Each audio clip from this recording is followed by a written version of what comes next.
I am Jen from On the Block with Jen. Okay. You can see me on all social media platforms. That's Instagram, that's TikTok, that's Facebook. I'm mostly on Instagram. A lot of people go to Facebook. I don't use Facebook too much. I don't like Facebook like that, but I'm definitely always on Instagram and always on TikTok. Okay. This Friday, we are going to celebrate. I hit 4,000K with the help of you all and my panel. So, congrats to me. Thank you for everybody that's saying congratulations to me.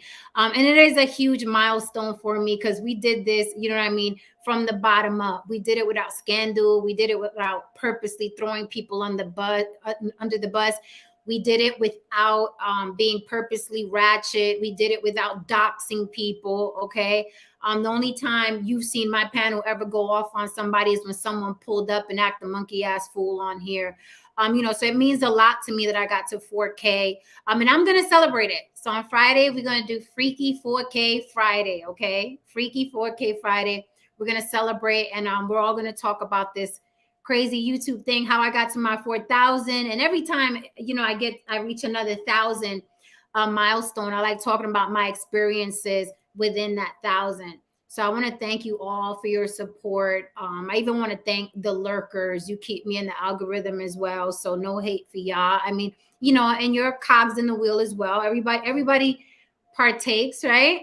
I hope you are entertained, everyone. I do my best to bring you good topics and things like that, but we'll get into that on Friday. Tonight's a regular night, so we're going to get on to all the gossip and all the stuff I see going on, right?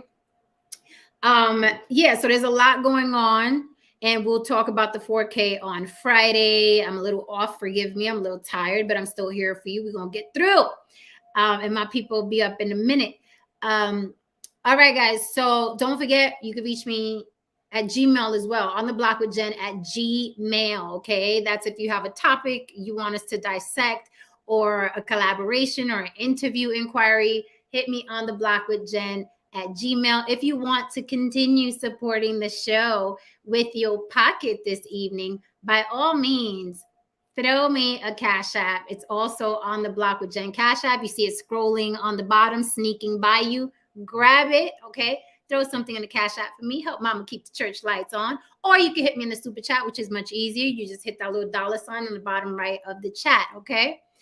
All right, let's get this party started. Chat, hold me down. You know how we do. Thank you, Code Red. Thank you, Steve. I appreciate that. I'm giving them the all black tonight. I'm giving them the all black. And Lily is here. Let me bring Lily up. Tristan is here.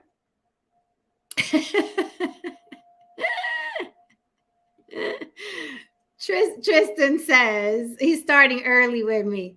He said, Mom, there's this lady in a black hoodie on my screen and I fear for my life at this moment. Mom, boy, stop acting like a Karen. No one should fear for their life tonight. But it's funny, someone actually said that to me before, and it was a white lady. She said she didn't feel safe with me on the panel. Ain't that some shit? And she was the one not addressing me by my name. I have a thing, man. I have a thing. Let me bring up Lily if I get start talking about shit, okay? She didn't feel safe? Lily, first of all, I must introduce, okay, YB Limited. Lily from YB Limited, the lovely and talented, okay? Lily, I was on a panel, and it was a panel where there was this guy putting together a talk show from a panel, right? He wasn't as developed and as dope as we are, I gotta say. So understandable. Okay, so I didn't really see it going far, but I was like, let's see what it is, right? The dude wants to work, let's see what it is. So he had the people he was thinking of having on this talk show, and there was a white lady there.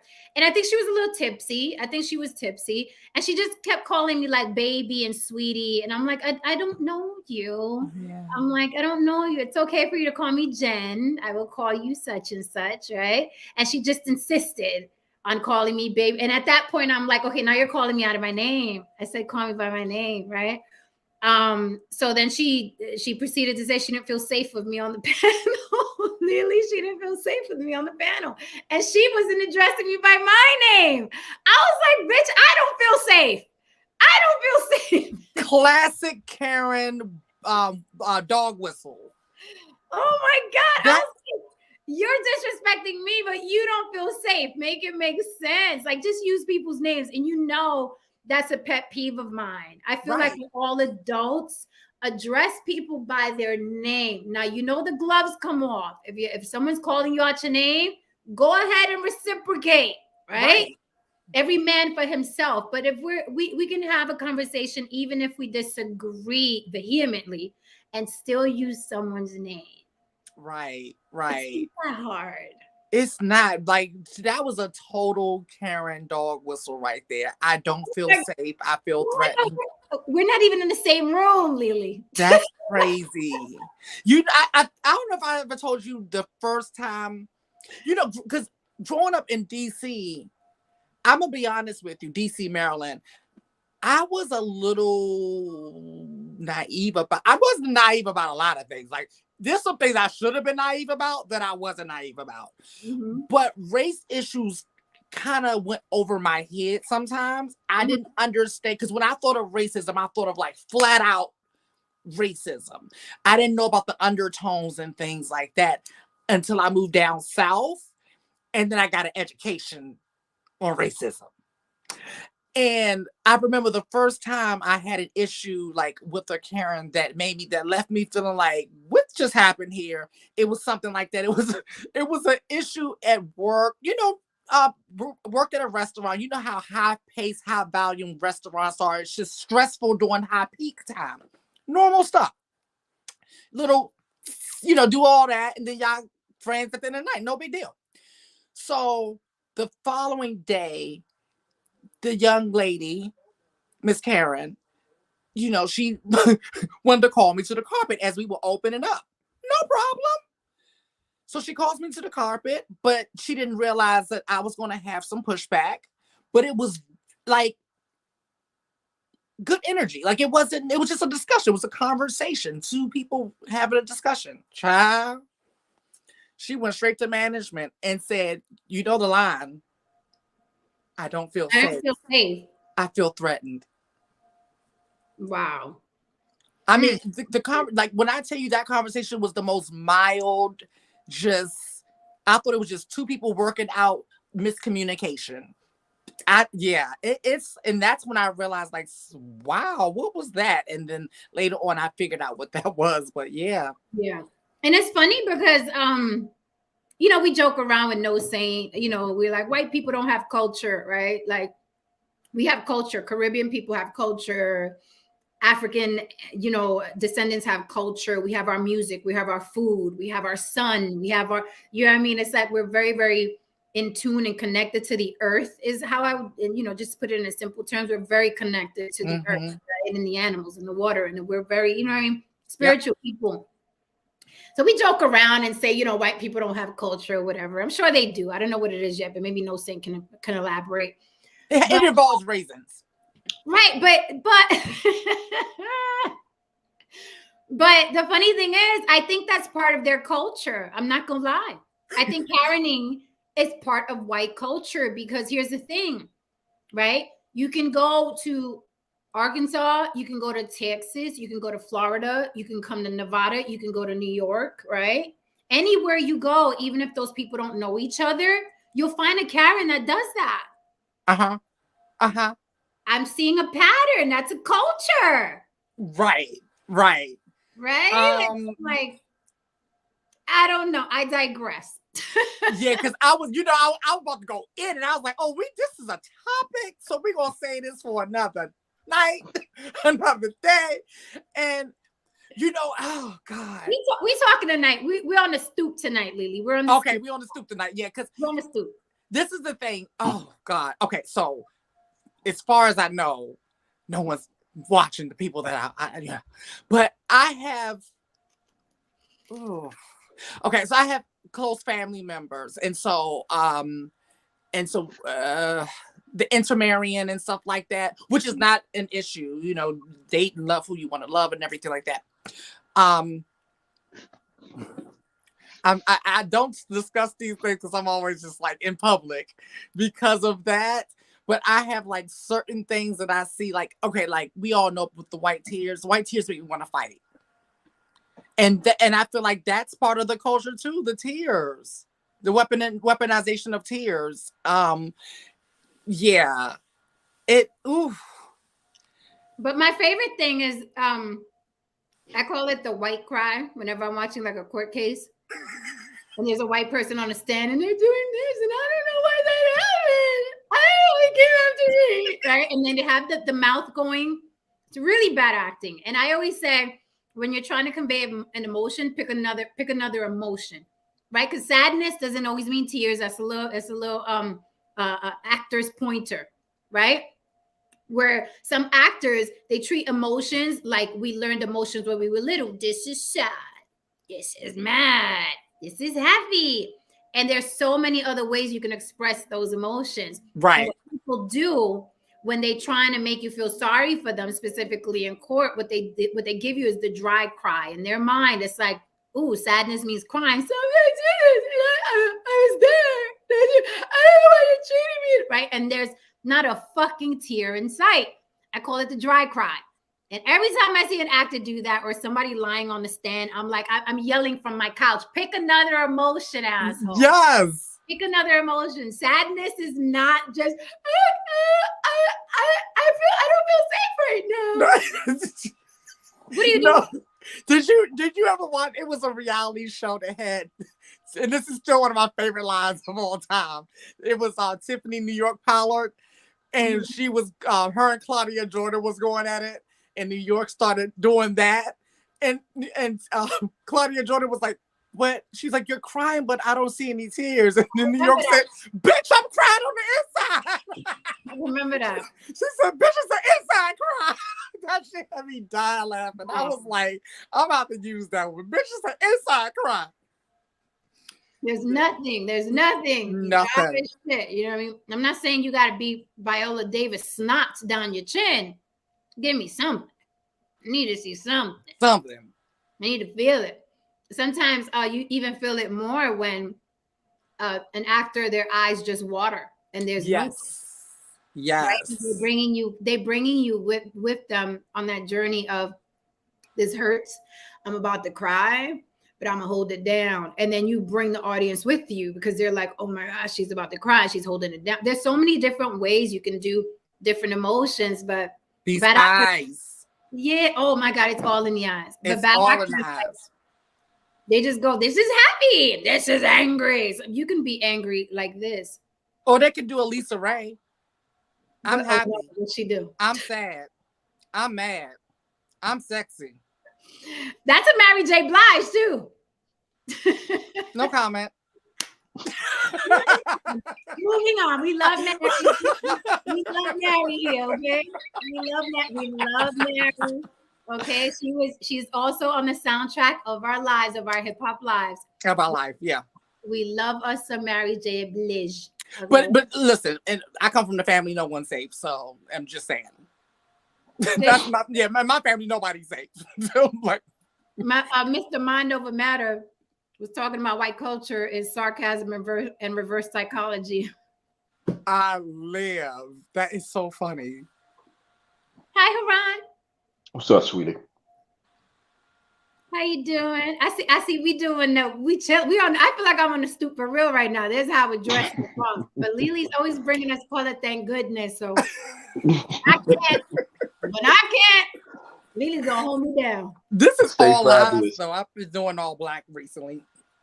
Me and Haran on New York tonight. Yeah, basically.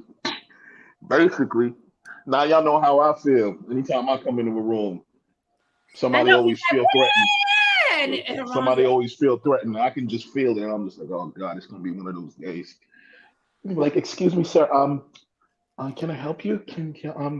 Are you lost by chance? Like, what the fuck you mean? I work here. What are you talking about, man? You just saw me yesterday. Like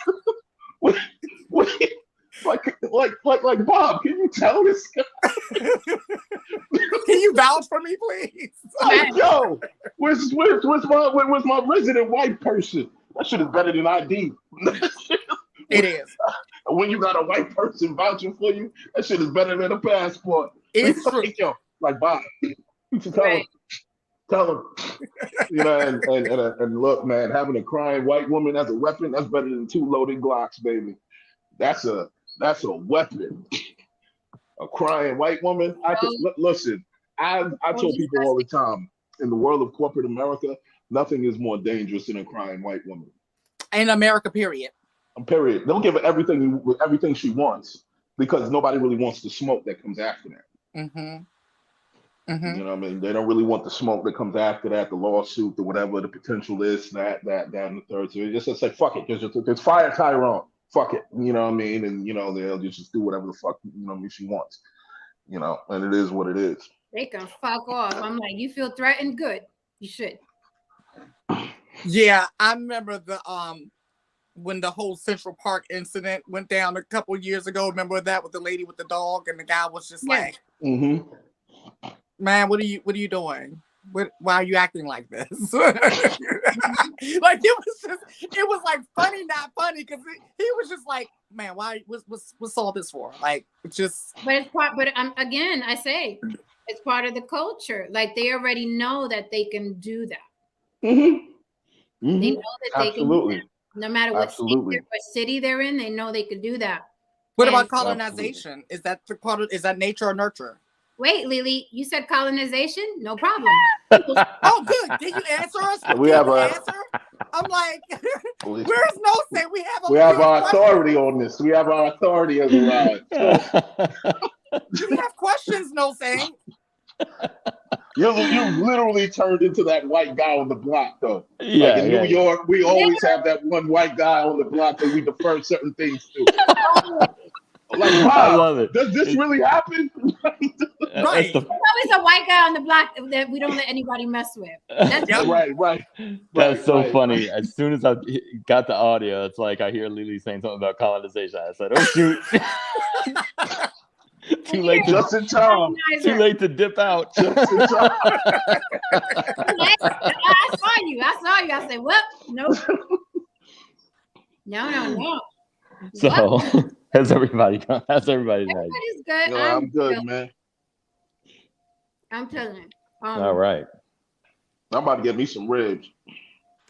You know what's funny? Speaking of Central Park, and then I want to quickly get into the story, but I was speaking of Central Park. Even the lady, remember the Central Park 5, the one that was like brutally sexually assaulted and all of that. Yeah. Years later, she was even a Karen. Years later. Yep. Like when they proved with DNA, with the freaking the rapist saying, "I did it, and I'm gonna tell you how I did it." And then I'm gonna tell you, I took her Walkman after I did it. I was trying to kill her. I thought I killed her, right? I beat her in the head with a real big rock. Even after all of that and DNA, she still limped her ass in the court. Okay, limped her crusty ass in the court and said that them boys had something to do with it. Yeah. Yeah. Still. The nerve. I just because you be damned if you're gonna get an apology, man. Right. What happened here? I went to one of my clients. I don't know what's going on here. So my client lives in the Upper West Side. As some of you may know, I used to be a makeup artist, so I only kept like 2 of my clients, and one of them lives in the Upper West Side in one of those, buildings, doorman and all that, which is so funny. We have an inside joke about that because I can just walk on in the building because we always say if you dress like a drag queen, you can come on in and steal all her shit because the doorman doesn't stop drag queens for some reason. So he don't want the problem. He don't want them type of problem. Right, he don't want it. So I mean, does anyone? Yeah, right. So I was I know what it was. I left my makeup bag over there one day. So I called and I was like, "Hey, I need to come get my makeup bag. I know you probably may not be, but I know I have access to their apartment." Mm-hmm. So I get on the elevator and the elevator's about to close and this white guy gets on the elevator. And when I tell you he looked like he was offended that I was on this particular elevator with him. Like when I tell you he couldn't hide it, he wasn't going to hide it. it was just so clear and glaring and just like, it was like this. He was like, like that. And it's just me and him on this tiny elevator. Okay, then he happens to get off on the same floor as me, which at first I was like, is he supposed to get off on this floor or is he getting off on this floor because I'm getting off on this floor? And so then he goes to his door and he's like this the whole time. Like instead of opening it, he's opening it like this. And the whole, I'm like, it's not even that deep. I mean, like, what the fuck? What, you gonna take cooties? Like, what's gonna happen? Lily, what's your height? I'm 5'9". Oh, okay. Yep. But I'm about this big though, you know. So like, I mean, well, do I look like I can hurt a fly? I don't look like it. I don't look like it. He don't know that I beat his ass. He don't know that. He don't know that. A lot of people don't look like they can hurt a fly. Like Jen. Hey, wait a minute. I'm going behind my avatar. Y'all ain't gonna start with me today. Right. A lot of people look like it. That is so funny. I think that's why people come for me, because they like, she's so cute and let her look at it. Oh. like a tiny terror. Listen. So what I walk into here? Well, all right. So this is what you walked into. Let's get into it. I heard something about the colonizing thing, so I want to. That was just us kicking it on the stoop. That wasn't the topic. Okay. Speaking of sky rises, Lily, segue, 17-year-old daughter of JP Morgan Chase Bank investment banker jumped out the window, jumped to her death. While her mama was in the house.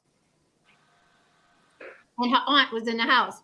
17-year-old daughter of JP Morgan Chase investment banker jumped to her death from luxury Manhattan apartment. She was home with her horrified mom and sister at the time. Her mom said she heard a loud thud. I don't know how. I don't know. Anyway, she said she heard a loud thud. Looked out the window, the fire escape. 17-year-old, flat on the ground. Now I don't know what was going on in that house, but apparently she had enough. Yeah, she wanted to prove a point. Yes. She wanted to prove a point. She was like, nah, I want to make sure y'all bitches is in town when I do this. Yes. Yeah. There was no other information provided. Not yet. Okay, because I'm looking at this from two ways. I am admitted conspiracy theorist. My 10-4 hat starts tingling sometimes when stuff doesn't add up until I can make it add up. I don't know. This is okay, because I'm thinking like, how are they hearing a thud if Miss Thing jumped? That's number one. You think that somebody might have helped her commit make a thuddish sound? Right. Might have assisted her in the thudding. I mean, I've seen it's entirely plausible. I've seen videos. There's a couple of them on YouTube. People jump to their death, and you hear a big splat. You do. Okay.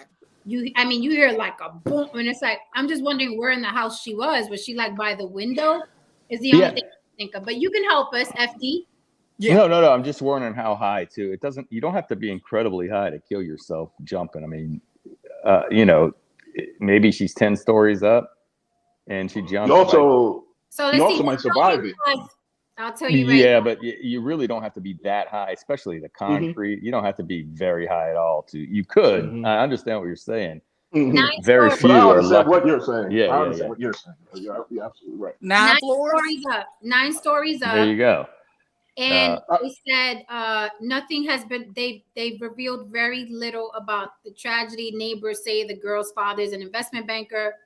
They hadn't seen him around much recently, but the family's a very nice people. Everyone's in shock. So maybe she was going through her teenage thing. You know, suicide rate for teenagers is up. And that's the more like logical side is thinking that about, because the teenagers are really going through it.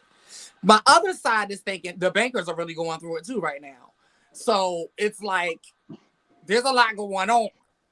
So look, I'm the person who puts it all out on the table, and then we're gonna sort through everything. We're gonna turn over every rock, and we're gonna scrape away some stuff, like all that.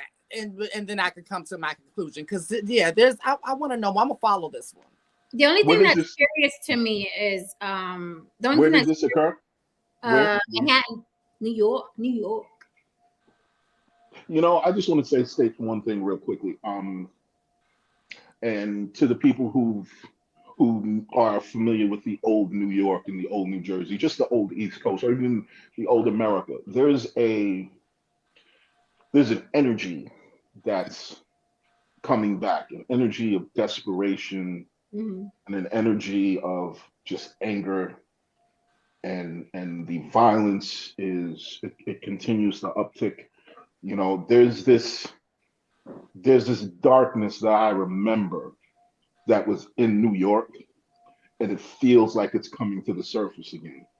What's interesting? Star said the same thing. Star from the Star Report said the same exact. You could feel it if you're from here, and if you remember the old America and the old New Jersey and all that, you can just feel it the moment you walk out the door. Like the other day, it's just like, because I'm in tune with energy, and I just felt it coming up from the ground, where it's just like, nah, this feels familiar now.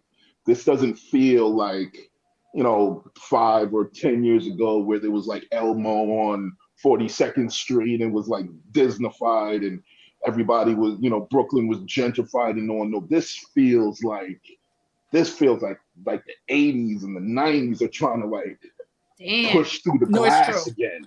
It feels like it's trying to like beat through the glass again. And I don't know if it is, because there's a lot of there's a lot of angry fucking people in the world right now. Them PPP loans that ran out, child. Man, there's people out of work. Yeah. There's men who can't get no girl. There's men who are getting divorced. So his pocket's about to be jacked up. You know what I'm saying? I mean, there's a whole bunch of things happening to a whole lot of people right now. And I don't know what that means for the next 5 or 10 years, man. I've been noticing that for the past year. Orlando, my bestie, and I, we've been talking about that a lot. I started noticing it. I really started noticing it during the beginning of the pandemic. That's when I first picked up on it. And it's been, like you said, bubbling. And then the last 6 months definitely is giving you 80s, 90s New York. Because, I spent a lot of time. I pretty much practically grew up here, too, between here and D.C. And it's definitely starting to feel like that again. And I've been saying a lot. Because it's like, that's sad, because I'm like, New Yorkers have it bad enough as it is, but I heard the crime is on the rise. It's messed up. It's sad, sad here.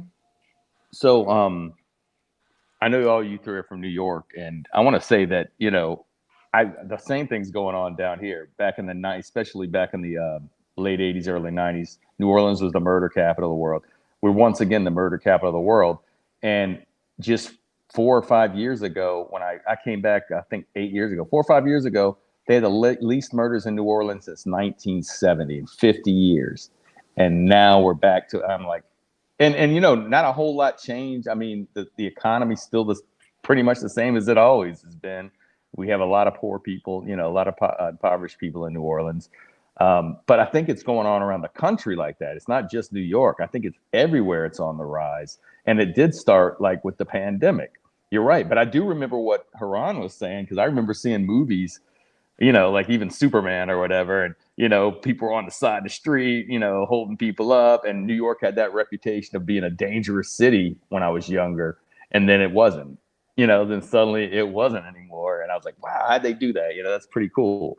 But it's there are a lot of, inflation. I'm sure it has something to do with your money doesn't stretch like it used to. You're working, you see the future's bleak as far as what you're going to be able to do compared to what your parents were able to do. I just think a lot of people, have a lot of pent up frustration, especially after the 2 years of lockdowns and things like that. But it's sad. I hate to say that. I remind anybody I love, anybody I'm friends with, I remind them to avoid conflict if you can. Exactly. Like we let our ego and our pride get in the way. Like, who the fuck you think you're talking to? But here's the thing. Everybody's on edge, especially in cars. I tell everybody I love, if you drive, let that motherfucker go. I don't care if he went into your lane. If he didn't hit your car, even if he almost ran you off the road, woosah, right? Yeah. You push it. And that's hard for people to do. But here's the thing. People forget you have no clue what that other person is going through. They could have just came from a divorce, a funeral, getting fired. You have no idea what's in that person's mind. So I always tell people, if they didn't hit the car and you didn't go off the road entirely, just let them go. Let them go and get to your destination. No, I totally agree with you. You know, I got some people the other day, you know, I'm tough, but I'm not like 24-year-old $8 an hour heroin tough. I'm you know, middle-aged, 6-figure gated community heroin tough. That guy's like not that tough. You know what I'm saying? You know what I mean? Well, the old heroin was tough. Yeah, I don't want any parts of this shit now. You know what I mean? I've always thought I've always been pretty good about not escalating, especially like you said on the road. But even like last year during Mardi Gras, I was walking down Bourbon Street, and well, Lily knows how Bourbon Street can get. It gets really packed, and we mutually bumped into each other. But shoulder hits another guy, and for me, it's just an automatic, hey, man, sorry about that. But, I mean, he was mean mugging me at first. And as soon as I said, sorry, man, and he was good. He walked on. But what if I would have reacted differently? What if I would have said, what's your problem? He could have took out a gun and shot me. He could have, started a fight or something like that. It was so easy to just say, hey, man, sorry. Because it wasn't like anybody did it on purpose, But some people are looking. They're looking for that contact, and they're looking to, give me a reason, basically. Give me a reason. But I stopped driving in 2017 when I was still in Atlanta. But thankfully, I lived in the downtown area, so it wasn't like, imperative. But that is actually my reason for stop driving. I have impulse control just about in every area of my life. I'm really good at managing my emotions, but it's something about I have road rage that is out of this world. Like it's a whole, like I throw shit out the window. Like I just knew somebody was going. I saw it. I said, you know what? I'm going to cut my losses. I'm going to bow gracefully for somebody pops me in my head because it's like dumb drivers. I lose it. And so I just felt like it wasn't that important for, and I don't even enjoy driving too. That's another thing. I don't even want to do it. And so then when I'm on the road with some dummy, then it just doesn't, I lose my shit. And then I really started getting afraid for my life because like I would flip out so bad. Mm-hmm. And when I would calm down, I'm like, that could have went a whole nother way. But on the street, though, that's so funny that you said that, Jen. I was telling someone that earlier, that at this stage of my life, yeah, you got it. Yeah, it's not worth it. Like I'm insured. Yeah, I got the CCW. I'm insured, but I don't want to use it. Yeah. I don't want to have to use my insurance. I don't want to call these guys and be like, hey, I fucked up. Come get me. My dad always raised us because he knew we were out in the street doing wild shit. He knew we were out there fighting. He knew. And my dad would always say, you got lawyer money? Don't call me if you, and my dad meant it. He was like, do you have lawyer money? Think about that before you go out there and do whatever it is y'all doing out there. He was right. And I was like, do I have lawyer money? I mean, I have it now, but right. Back then, my dad was like, you get stuck in there, you stuck in there, don't call me. And even if he was kidding, that shit scared me straight. I was like, like, I'm sure if I would have called my dad, like, I'm the baby of 4. I'm sure my dad would have came through, but you never know with my dad. I mean, you have a point. Like one of the things about, I think I was telling Jen the other day, it's like maybe a couple of months ago. I was at a 7-Eleven and I was online, and I was waiting for my turn, and some guy just jumped in front of me, like casually jumps in front of me, and I'm like, hey man, you just jumped in front of me, and he just looks back and looks at me like I was, what I'm saying, like I was a clown. So I was telling Jen, I was like, so I just grabbed him, I threw him into the donuts. Oh shit. I thought this was going a whole different way. You'd be like, I had to compose myself and get myself. No, I should have done that. I should have done that. No, that is the point of the story. I should have. On these rituals, nigga. On these spirit claws, nigga. I just grabbed him and threw him into the fucking donuts. Now it's nothing but silence in the room. I'm on camera assaulting this guy. And I'm like, yeah, let me get some juicy fruits, and here's my fucking order right here, man. Wow. And I'm like, oh my God, man. And I'm just grabbing my and I'm just like, get the fuck out of here. And when I did it, I looked at him like, yeah, you're not gonna do nothing. Fall back before it gets worse. And I'm making it worse. And I said to myself, like, what if this guy had something on him? Right.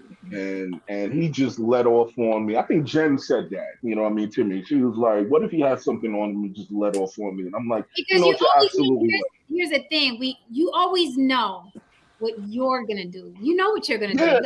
Fuck this, my father. You know your temper. You know your strength. You know what you're gonna do. Right. You never know what the other person is gonna absolutely do. You never know.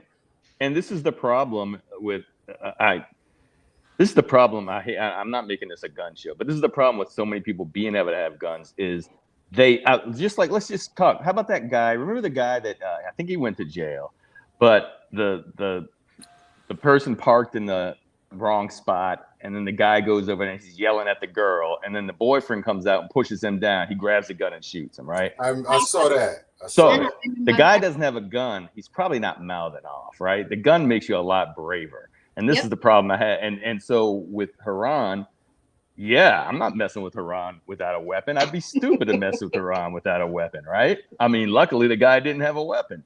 But I mean, that's what happens because they get brave and they say, well, I got my protection. This is the equalizer. This gun's the equalizer. So I can run my mouth. And I find that, I hate to be hard on women. I see that with women in cars a lot. They run their mouth. And they wouldn't do it if you were standing on the street next to them. They're all brave, giving you the finger as they ride by. It's not just women; men do it too. Or they go get their dude. I was about to say. Men do it too. But for pretty much, maybe not you, Jen, but most women wouldn't do that next to somebody. I didn't see too much, and no, I'm with Haran now. I'm like, I don't want no problems. Yeah. I was like, I'm good, man. Like thinking back again, I would have just let him just have it. Like maybe he just needs to really get out of here, man. And I would just fuck it, whatever. I want to make Rice Krispie treats with my right. I just want to go home. And that's another thing that cannot be ignored too, because it's the fact that you're a male and that you are like the fact that you're a male and you're dark skinned like make you even more of a target. Like my bestie says it all the time. He's like, they don't know I'm a big old queen because he's tall, he's dark skinned, he's a male. He says, and somebody would, pop me first thinking that I'm a threat just based off of that alone. Right. He says, because when I walk into the room, they think, like you said, when you stepped in, Haran, scary black man. He's aware of that. The funniest, the funny, not funny, funny, not funny, or funny, not funny. The funniest one I saw was this guy. It was a road rage incident. You could probably find it on YouTube. was where there was a road rage incident. The guy was mad. He was walking up to the car and he pulls the guy's car door open and boom, boom, boom, pops him. As soon as he grabbed the guy's door to open, and I'm like, don't touch anybody's car. And he went over there, and got popped. And they wheeled him into the court. Like a year later, they wheeled dude into the court, and he was hella mad. And it's funny because even in the wheelchair, he still had a nasty attitude. Even in the wheelchair. I'm like, motherfucker, you ran up on the car door, you opened the car door. Some people are packing, and the guy in the car was an older white man, and he died of cancer eventually. He died of cancer, like right after they, because he was suffering a lot going through that court case, and he was basically saying he was afraid for his life, and he didn't know what this big guy was gonna do. That's why he shot him.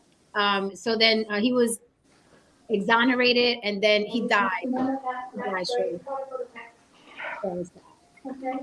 But don't run up on people. Don't run up on people. Yeah, I mean, that's happened, and that's another thing. That's happened with the road rage thing. When people are packing, they're more likely to do that too. Because we had a guy, Joe McKnight, down here. He was he played for USC. He went to the pros, a running back. He got killed, and it was a road rage incident where they were yelling at each other, following each other, doing all that.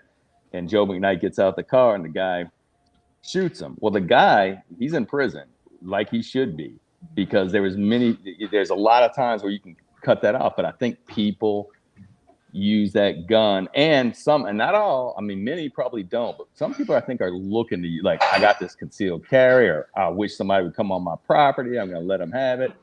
You hear a lot of that, It's so weird though, because when I carry, I'm even more down low and aware of my surroundings. Like I'm not, this is Nevada, so people carry on their hip. Right. They're smart with the fucking Wild Bill Hickok shit on it, and they're walking around grabbing the detergent. I'm super, super like, I carry like if I was under New York laws. Well, did you see the video? This is people are scared of everybody, right? People, now that we know everybody's carrying a gun, people are scared. Did you see the video? And it was a firefighter going to work. I think it might have been in Florida or something. And road rage incident, guy flashing his lights behind the car. I'm sorry, you can't see my hands. This car starts to come around, and this car throws a bottle at this guy's window. And the guy shoots through his window as he's going by because he thought he got shot at. Yeah. He shot through his own window. Yeah. He shot through his own window. I'm like, what a dick. And he lost his job, But yeah, because he thought what? He thought the guy was shooting at him because people are on edge. People are on edge. Asshole. So if anybody wants to hold something, hit up Flo Rida. He just won $82 million. I just got out his inbox. I just came from his inbox. I'm pretty sure. Anybody want to hold something? Slide in them Flo Rida. Let's support like, hey, big head. Right. Right. Listen, I just made a stop on the way to the block. I said, let me stop by Flo Rida's inbox real quick and see what's happening over there. Yes, honey won $82 million from Celsius. Jesus Christ, man. That's a nice piece of change after you pay your lawyers, taxes, blah, blah, blah. You still walking off with a real nice piece of change, man. He ain't gonna see none of that for the next 5 years because they're gonna hold that money in court up. Yeah, but you know that what? amount. Flo Rida is probably one of the most fortunate people ever, because he just seems to get new life. Yes. Those white people love him. I was just telling Haran and I were talking about it earlier. I said, listen, dance club anthem, them things go global and they stay global forever. Like you could play a Flo Rida hit right now in a club in Vegas and people will lose their minds. And it was smart of him to drop that, I'm gonna do this hip hop rap shit. Pitbull, same thing. When Pitbull first hit the scene, he was like, yeah, I'm a rapper with the cornrows. They hit that shit.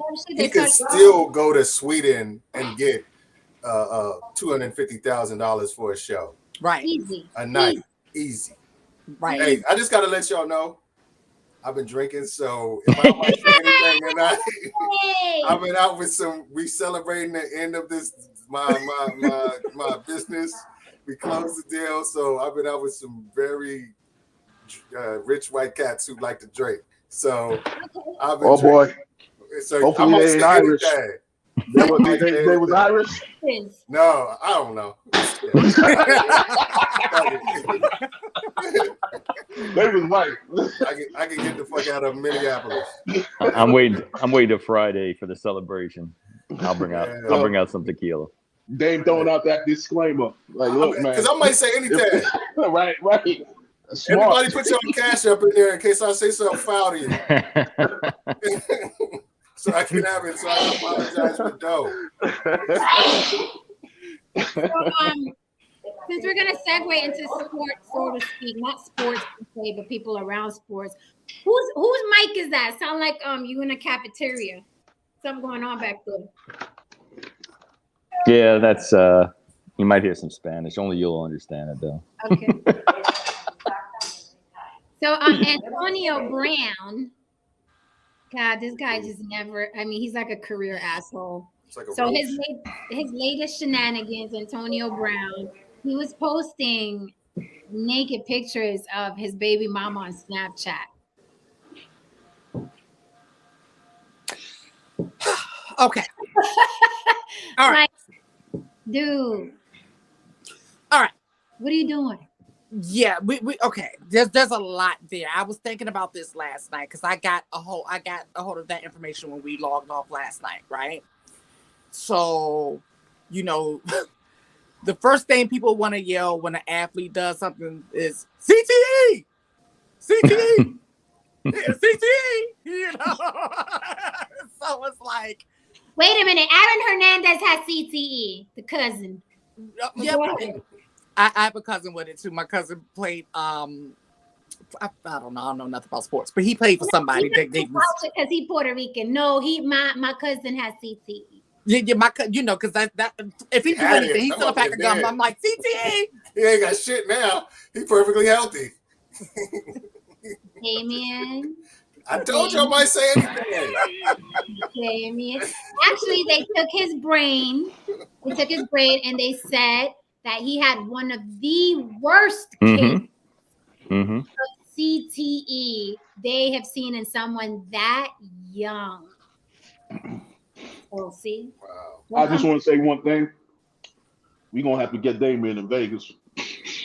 For real. We're going to have to get you out there, man. You're going to roll with me. You're going to roll with me, baby. You're going to have a nice time, man. Oh, God. I'm the one in the middle. Oh, man. No, not them.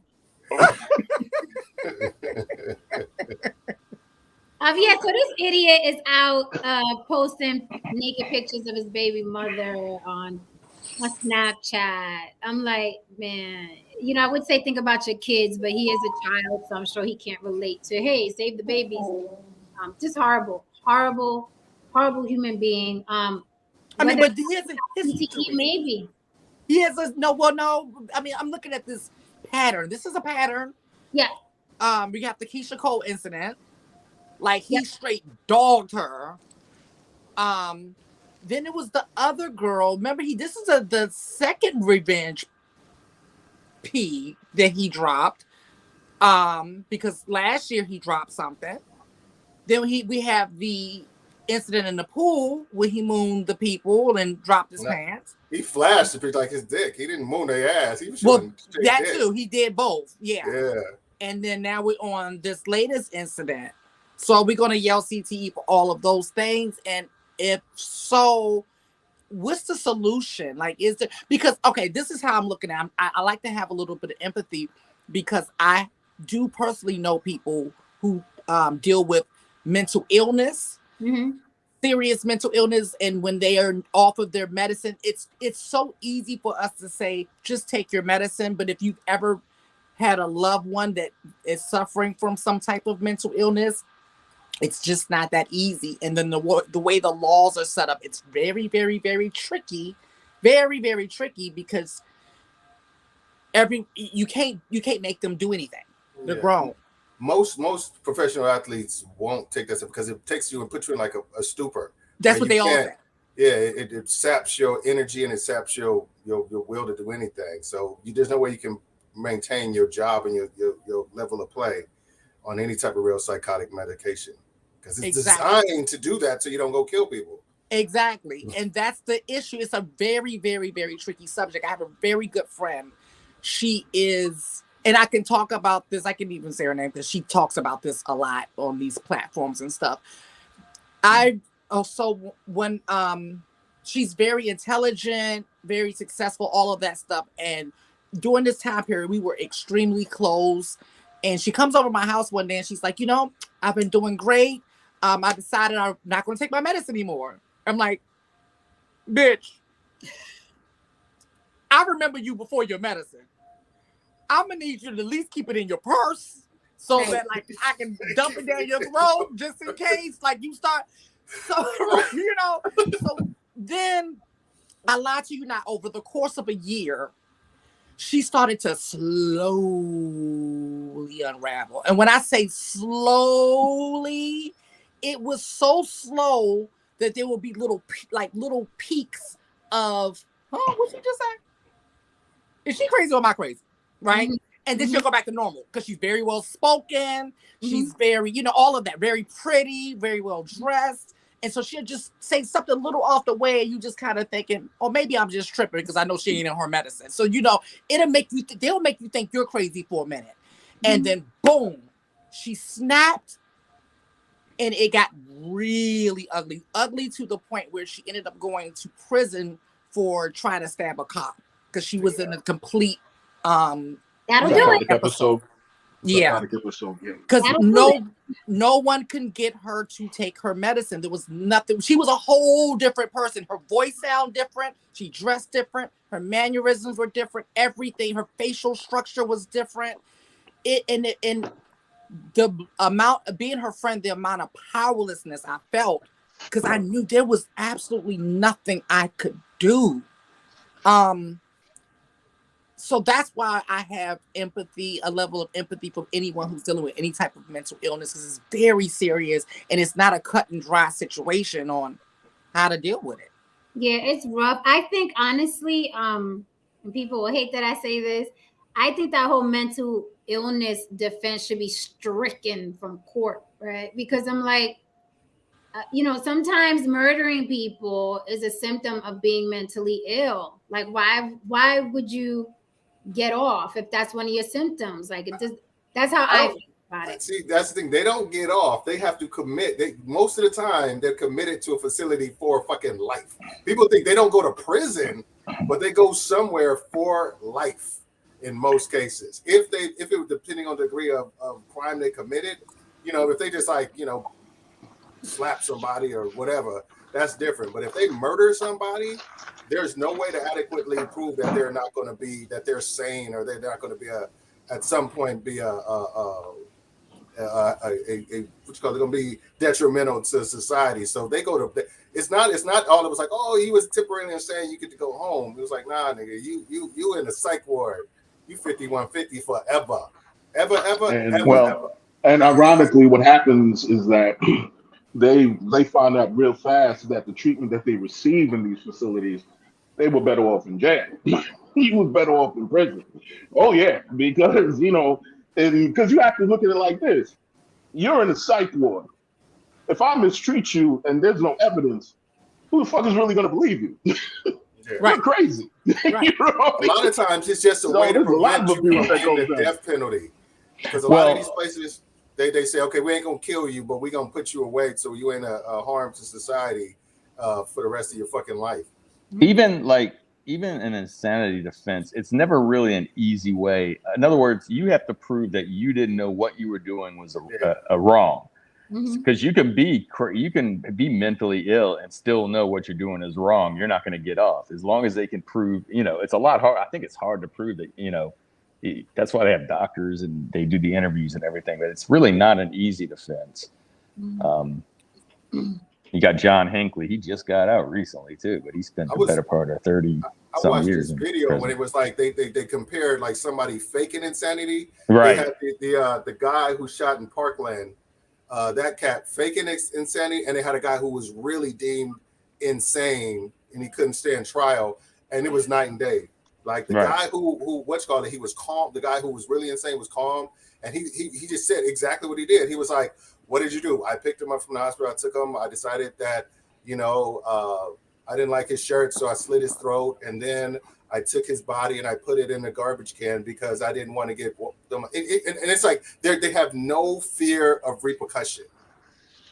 I was listening to a guy who spent some time in prison in California, and was in prison with Charles Manson, and he said it was all an act. All that stuff you saw on TV, it was an act.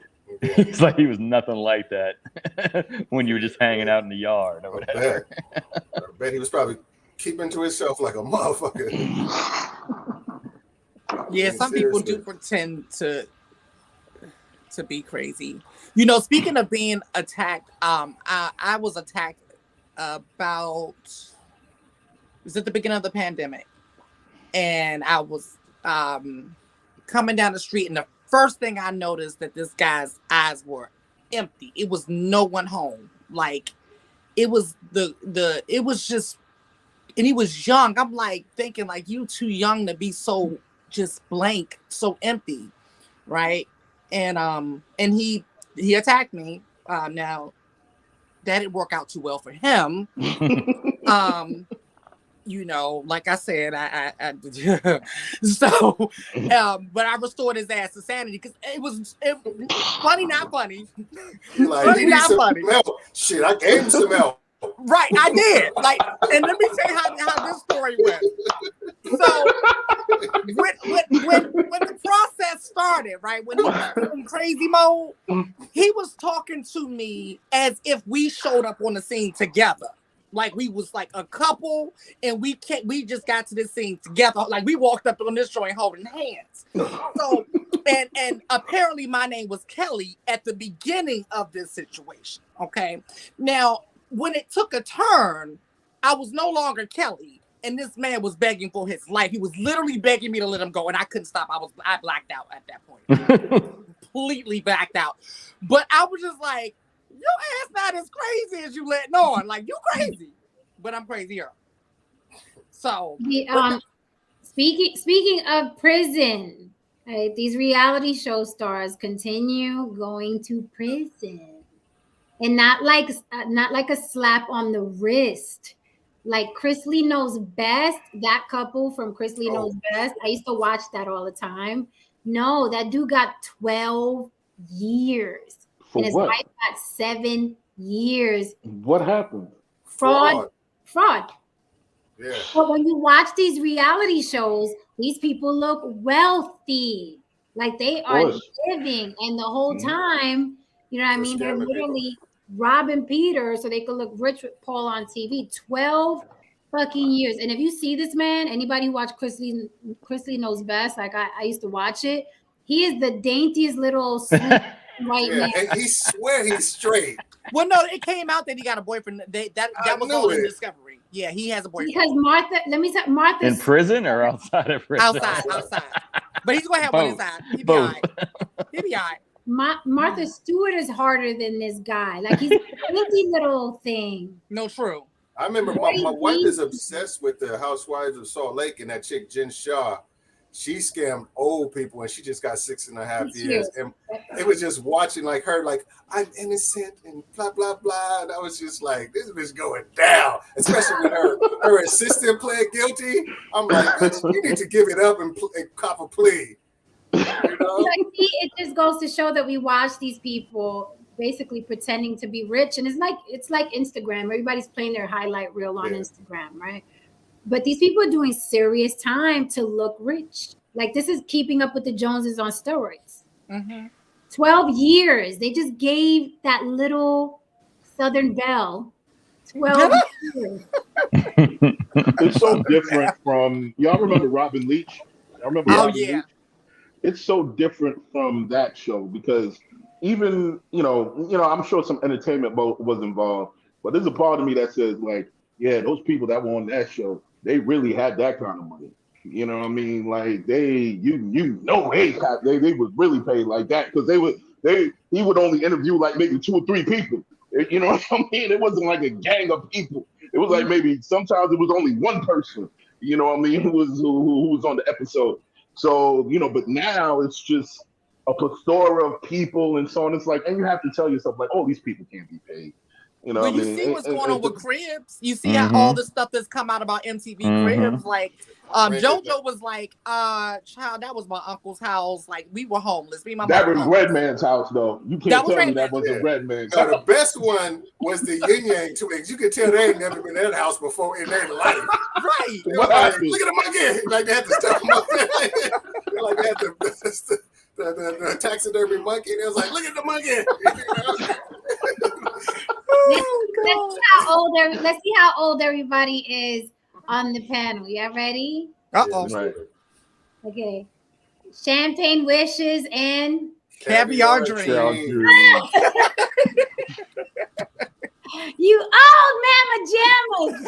Man, I remember when he had like I watched it and I was fascinated with Adnan Khashoggi, and I was like, what does he do? His life was just crazy opulent. And I was like, what does that motherfucker do? And they tried to front like he was like in business as like kind of like a venture capitalist and stuff like that. Then later on when I got live, turns out that motherfucker was the biggest arms dealer next to the dude who was the Lord of War who just got out of jail. He was like the second biggest arms dealer, and he but he was like, I mean, and I just said, that's how I want to be on that show. It was like, and I think a lot of people, there was a study I watched where it's like they contribute that to when it became like this overwhelming desire for opulence in the Black community, because they played that on like a motherfucker in the hood. People watched that like crazy, and all of a sudden it was like this. It would, people always been wanting to be rich, but there was just this overwhelming just desire and draw to like the craziest, most opulent shit, and they were trying to make the connection between that show and the downfall of like the Black community of that time. It was pretty interesting. Like it was a pretty interesting read. I didn't necessarily agree, but it was like it was a pretty interesting, because I know it made me want to be fucking rich. Like I would say for this generation, and I was there in Atlanta for this, I would say like the whole Love and Hip Hop and Housewives era. I literally watched women change after those shows became big, because I was working at a restaurant and they were all walking as if they were like cameras. That was an inside joke that we had working. I'm like, there's no cameras, ma'am. It's just you and your girlfriend. That's it. It's just you and Tamika. Y'all just chilling. Like, but they would come in just with this air and this, with the labels and then everyone started to look like them. They were either looking very Atlanta Housewives or Love and Hip Hop esque. It was really strange to watch people morph. When you start, women can't even take pictures standing forward anymore. Now it's all they back. It's always like, the whole, it's like, I'm like, stand still, let me see what you look like. It's like, take this hip, take this ass, take my back. I'm like, damn. Who was the first, before we get into this idiot Stephen A. Smith, who was the first person ever when you were little that you saw on TV and made you feel good about yourself? Like, oh my God, look, there's that I can relate to this character. Who was the first one from when you was little? Fuck. I'll set it off. Mine was Vasquez and Aliens. Oh yeah, she was pretty hard. She was hardcore. With the red bandana. She was hardcore. Yeah, that was my first time where we talking about movies too? Well, mine was Madonna. Really? It was Madonna. Because I liked how she would just switch it up all the time. Okay. And I love the unpredictability, just the fact that she just was middle finger up. I just was like, it's something about this white woman that I was living for. I'm gonna tell you I know who mine was. I remember watching this movie and it didn't realize how much affected me when I saw Billy D. Williams in Lady Sings the Blues. I thought that was the coolest motherfucker ever. I'm like, that motherfucker, he floated. He didn't even walk. I was like, this is a cool motherfucker. Who is this motherfucker? My wife was like, that's Billy. My mom was like, that's Billy D. I was just like, that is a smooth motherfucker. You know. Well, Code Red said it's a beautiful day in the neighborhood. Guy, that's his guy. Mr. Oh, I Mr. love Rogers. Mr. Rogers. And Joel Widgeons says John Beastmaster? Amos on Beast. Hey, Joel, you said what's up to me. What's up, brother? John Amos on Beastmaster. So, Aaron, you got one, or I have one? You can get. Okay. So the only I had two posters on my wall, and only one was a male, one was a female. I had Janet Jackson and Andre Agassi. Andre Agassi. That's the only reason I even got into tennis was because Andre Agassi. Just because he had those loud clothes, the long hair, sort of rock starish look, and he was like the bad boy of tennis or whatever. And I just remember watching him, and I didn't even know he was from the United States at first because his last name was Agassi. Persian, yeah. Yeah. His parent, yeah. But I mean, I didn't realize I had to find out who he even was when I started watching tennis. And yeah, so that's how I even learned tennis. But yeah, Andre Agassi was the one, and I was probably like, I don't know, 13 or 14 when he started playing and professionally. What about you, Haran? I gotta hear this. Mine is a funny story. I didn't necessarily see myself in this person, but I was inspired by this person. Okay. It's kind of a long story. Let me hit you with it. Now, coming up, I was a Michael Jackson fan, just like most of us, because my mom is a Michael Jackson fan. You know what I mean? When she was a little girl, and she passed it down to me. And Same here. Michael's the shit, you know what I mean? And, we had the jacket and everything, you know what I mean? When I was coming up, and so on. And, you know what I mean? I used to try to master the moonwalk and all that shit. And one day, I'm getting older at the time, and then one day, I turn on the TV and this video comes on with this guy. This little guy, he's like in this funny fucking clothes, but he's on a motorcycle. And he's got this beautiful woman on his back. Oh, shit. And he's like playing the fuck out of the guitar. He's doing all this wild shit. He's got chicks in bathtubs. I'm doing all this. He's doing all this shit. I'm like, oh my God. You know what I mean? And I'm like, just looking at all this shit. And then some girls around me was like, oh my God, he's sexy. He's playing and shit. I mean, like, he was just incredible. You know what I mean? And like, I looked at him and I looked at Mike. He had this bad chick on his side, and Mike had a monkey. And Mike had a monkey. And Mike was holding Emmanuel Lewis. And I'm like,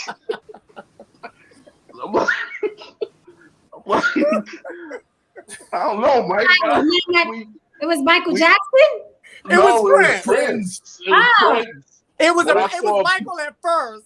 It was Michael at first, but then it was Prince. When I saw Prince, I was like, I gotta learn how to play motherfucking instruments. Because this shit right here. I swear to God, I'm not saying it just to say that. When I was thinking, Morris Day was my dude after. I can see that though. I can see Morris Day was my dude.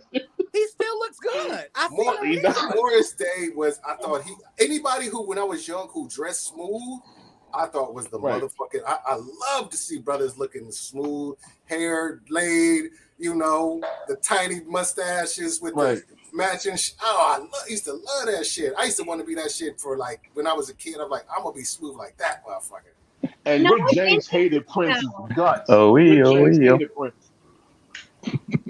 Yeah, oh yeah, that shit was the shit, man. What's yeah, funny is that we all look at how important it is to relate to somebody, because we all grew up really whatever. It's very interesting. Everybody we just said, we basically all grew up, you know what I mean? And we're kind of, that person is in us. Vasquez for sure, right?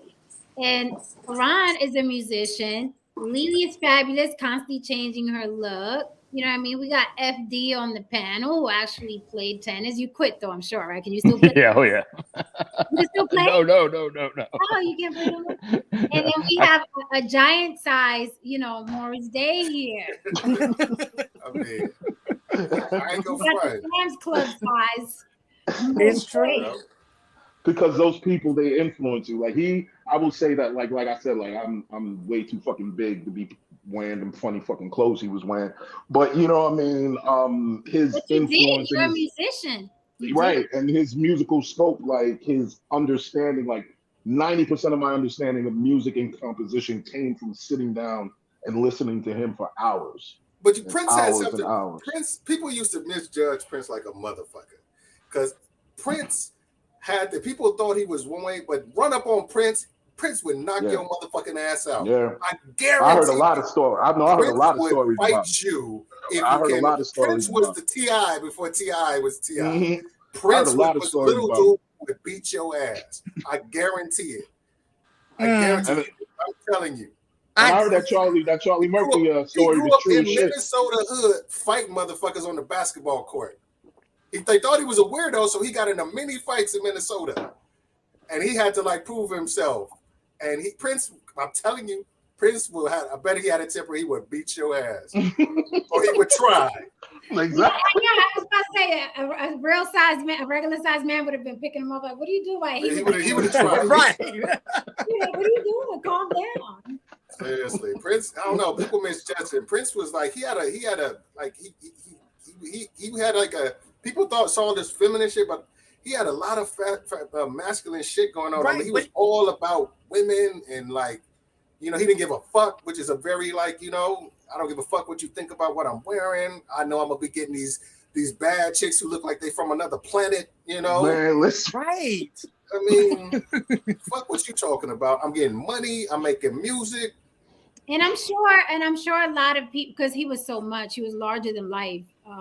I think he's the best entertainer we've ever seen. We could argue about Michael and Prince later. All day, yeah. But I have to say that Prince was, when people say musical genius, I really do think he's the definition of musical genius. Yeah, yes. Him and Stevie to me. Michael Jackson is the greatest entertainer in the history of music. Entertainer. Yeah, I will give him that. I will give him that. I will give him that.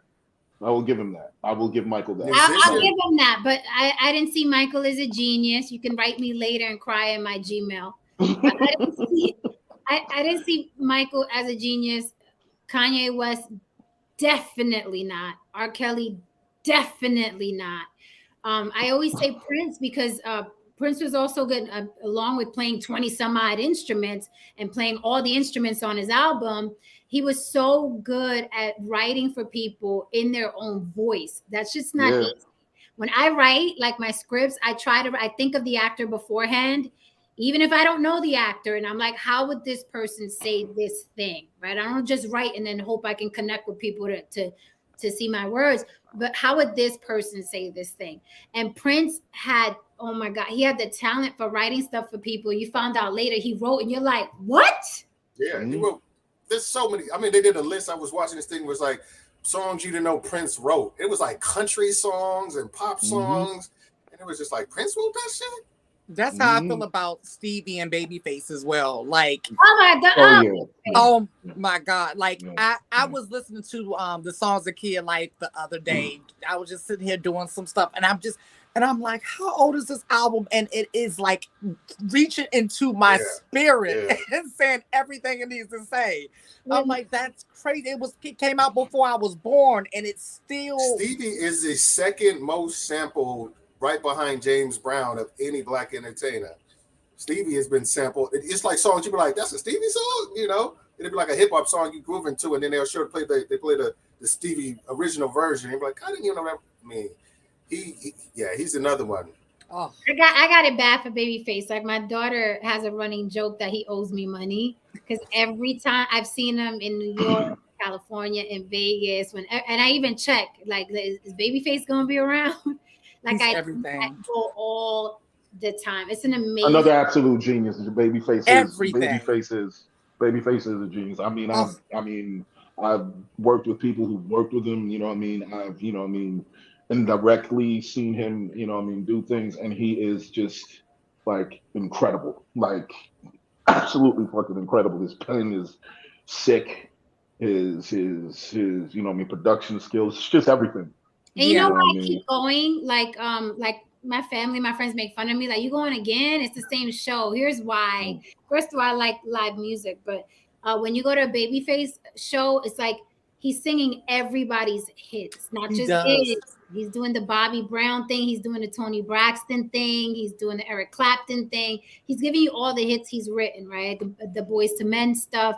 And also, he's 64 years old. When I tell you that this man dances his ass off. One of the last times I saw him, not the last time, but the time before the last time I saw him, that he was out here. We were in a huge fucking arena. This 64-year-old man, while he's singing, is running up and down those stairs in the audience, not the stage. In the audience, he came down off the stage, went up all the way up on the stairs, singing, hugging people, ran all the way down. And I was like, oh, he's good. He went to the other side of the arena, ran all the way up the stairs, ran all the way down, singing, and went back on stage at 64.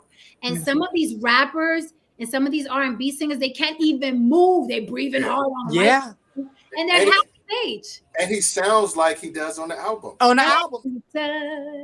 He Yeah, really does. That's crazy when they sound exactly like you listening to the album, but better. I was not to get it white in here or anything like that. Get it right, man. Get it right. Throw your people in there. Throw your people in there, man. But I was impressed. I saw Sting and I think he's got to be in his 70s. Oh, yo, Sting, and incredible. he sounds exactly the same. And now his son was back there. You know, he didn't get the same. The same blessing as Sting. His son's back there trying to dance. It tends to skip a generation, man. I can listen to Probably Me any day of the week as long as I know that is a song. Yeah. I thought I was the only one that knew about that jam. No, yeah, Probably Me. Oh man, Shape of My Heart. Shape of My Heart is mine. Did you guys ever hear the acoustic version to Roxanne when he was just playing on the Stratocaster live by himself? It was it's absolutely incredible. I'll send you guys a link of that. Nice. Yeah, I'll send you guys a link of them. Last year I saw the Brothers live. And I just want to throw in, if we're talking about, am I cutting out? No, you're good. Oh, okay. I didn't know because it was kind of laying on my end. But and one other person I want to throw in there, thankfully I saw him in concert, even though his keyboard player was out with COVID. So a lot of his songs that I really wanted to hear, I didn't get a chance to, but has a #1 hit since every decade since the 70s, Elton John. I think piano, now he doesn't write the lyrics, but piano-wise, he is a musical genius. No, he's absolutely one of the most amazing. It's funny because it's tough because he's like, is he a amazing musician or amazing entertainer? He's that somewhere in between. There's certain people who are great performers or great musicians. He has that rare where he's both. Mm-hmm. Like, you put on a show as well as he will sing his ass off and wrote the song. So he's right up. He deserves all the props in the world. That's I hate to say it. I'm like, that's me. If you want to be in a relationship with me, listen to that song. That's gonna be your life. Just one guy. Last year I went to see the Isley Brothers live. Cover of that? Did you hear the cover of that? Probably. No. I'm gonna send you guys the actual cover of that. It's an amazing cover. Who did the cover of it? Karan, you're gonna have to teach me how to play guitar. If you cut your nails. My nails are too long. No, those nails are too long. You gotta cut nails for guitar. You just ruined all my guitar dreams. I was gonna take guitar. You gotta cut your nails. You gotta cut your nails. You have to cut your nails also for piano. Don't nobody want to hear that shit. You know, nobody want to hear you clapping on. You know what I mean? And you're also gonna have to get callus on your hands, on your fingers. It's gonna hurt. Okay, there we go. There's no guitar lessons for me. I can't wear gloves? Yeah, it's gonna hurt. It's probably. I can't wear gloves? No, it's gonna mute the sound. What are you talking about? Oh, I can't do it. Because I've been like auditioning for part modeling lately, and I've done that. Yeah, and they pay good. You need callus on your fingers, man. Really? Like, there's no way around that. That hurts. I've messed around. No. You have to push down. So wait a minute. Can I play the regular? Can I play a Spanish guitar without getting all You're callous? asking. You're asking you're talking about the nylon strings. That's what you're talking about. Yes. Okay, you can do that, and you could probably also keep your nails on your right hand. Okay, now my dreams are back. Yes. Okay. Listen, You can probably do that. You could probably do that. Listen, I'm not gonna rest until Oh, Brianna's here. Hi, Mama. Hi. So I'm not. Listen, I have a bucket list thing, and it's gonna sound corny and cheesy, but it's my bucket list. I want to recreate the scene. First off, watch the movie Point Break 5,635 times. Okay. I know every word. And I just love the vibe of the whole group when they're at the little campfire and they got the guitar and stuff. And I want to recreate that, but I want to be the one playing the little Spanish guitar. It don't have to be electric, Haran. So if I go to Guitar Center and get me a regular old Spanish guitar, can we Zoom and you teach me the basics? Like Mary Had a Little Lamb?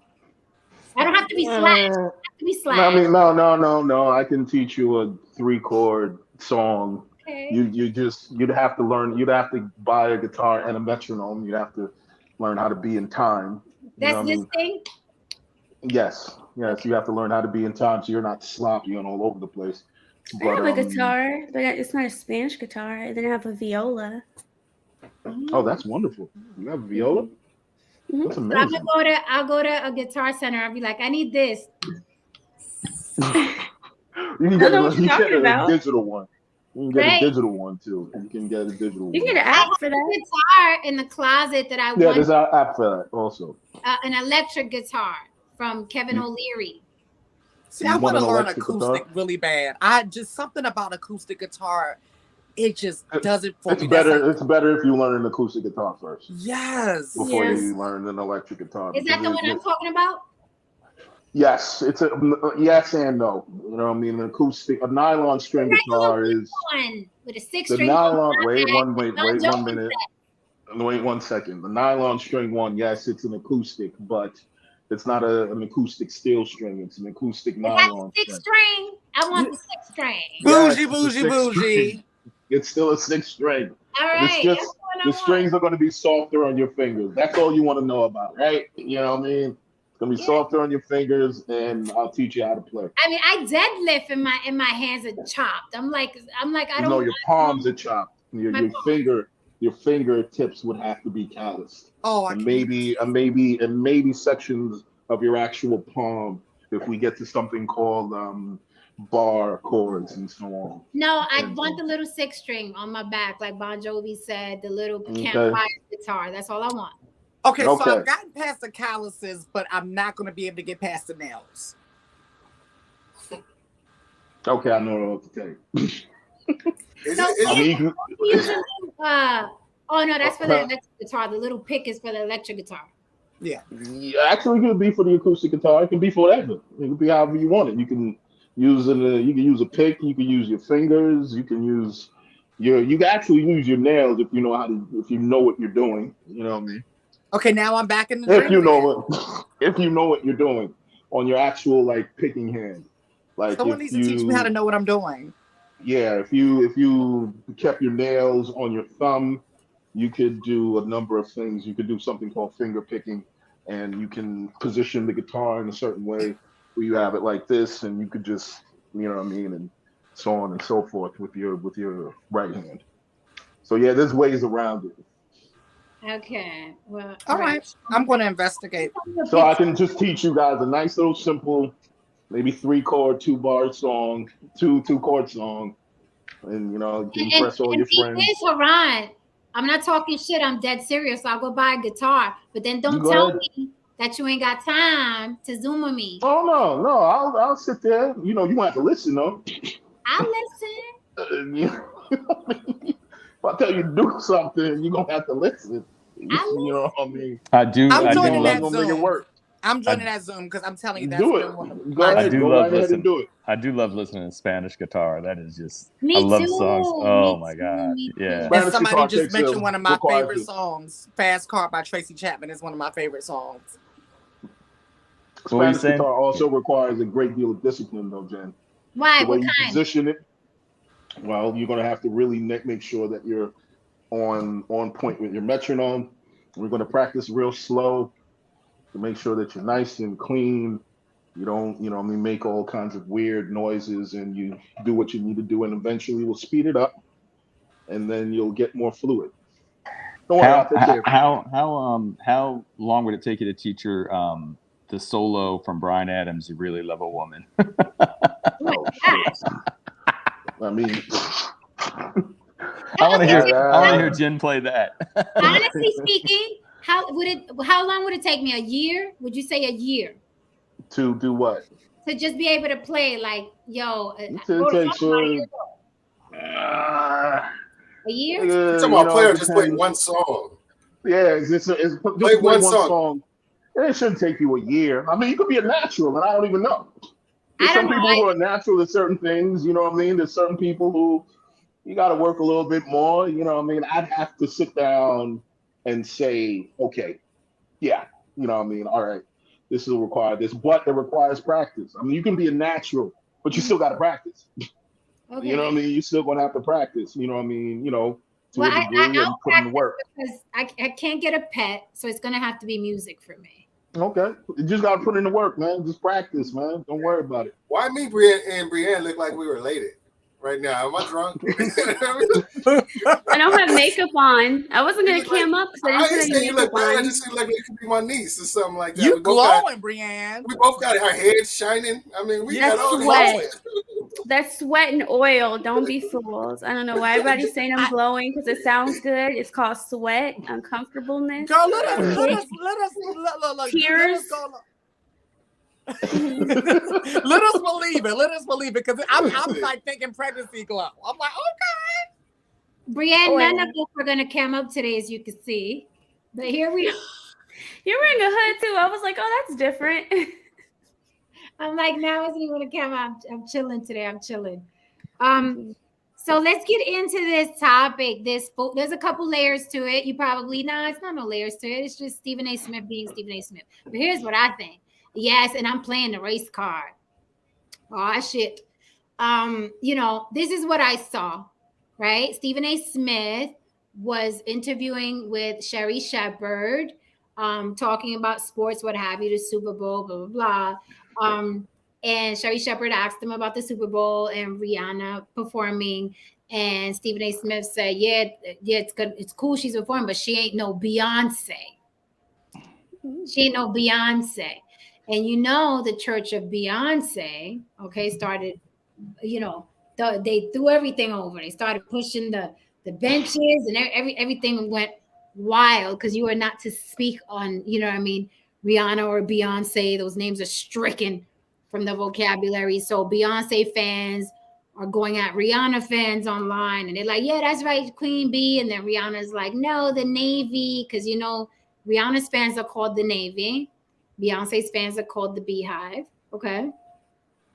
My fans are called the fuck offs, right? Because we tell everyone to fuck off. Well, that's just so now there's this whole thing brewing, but this is what I saw. I thought it was, and I get it. Listen, I'm in entertainment. I get it. You have to stay in the headlines. I fucking get it.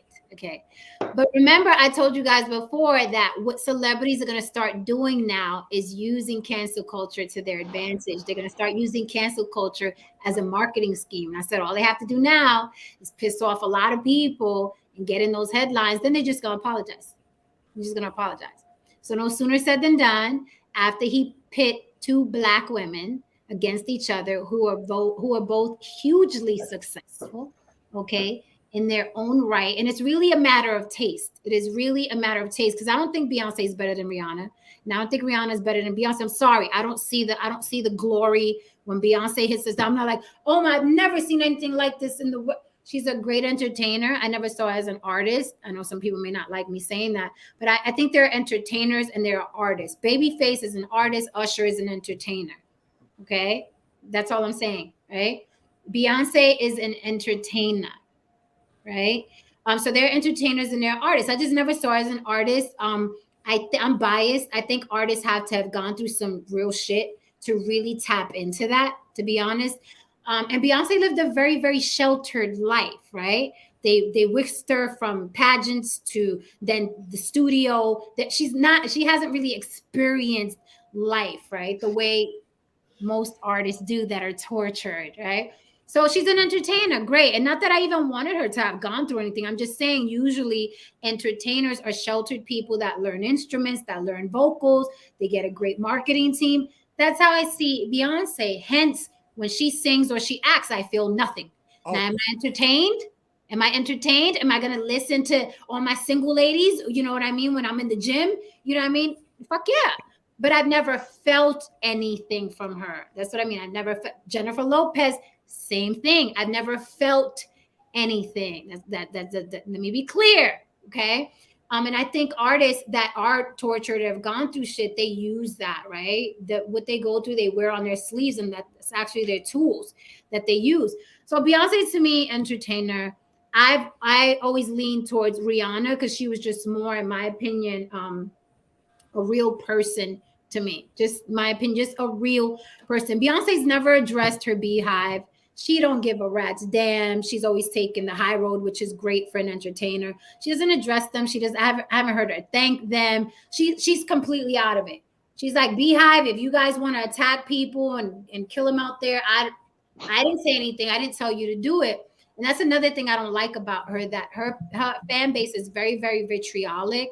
And I think the right thing to do would be to come on and say, hey, you know what? Don't treat people like that in my name. Other stars have done it. Like, don't bully people, harass people in my name. Not cool. I love y'all, but not cool, right? And she's never done. She's just like, whatever. Does that make her a bad person? No. Do I think she's an asshole? Yeah, I think Beyonce's an asshole. Absolutely.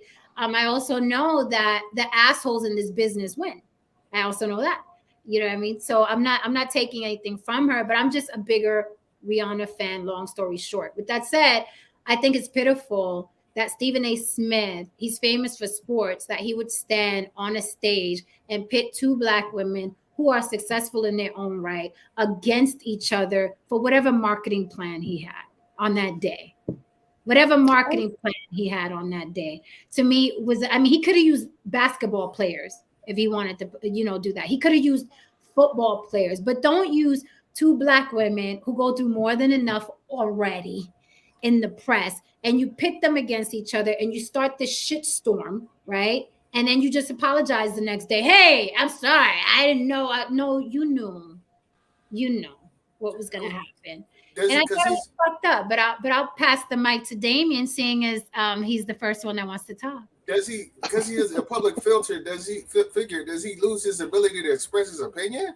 Can he not say, can he not say Beyonce is a better singer than me than Rihanna? I mean, does he have to be like, does he always be politically correct or he can't just say, he's lost the ability to be like, that bitch Rihanna can't sing.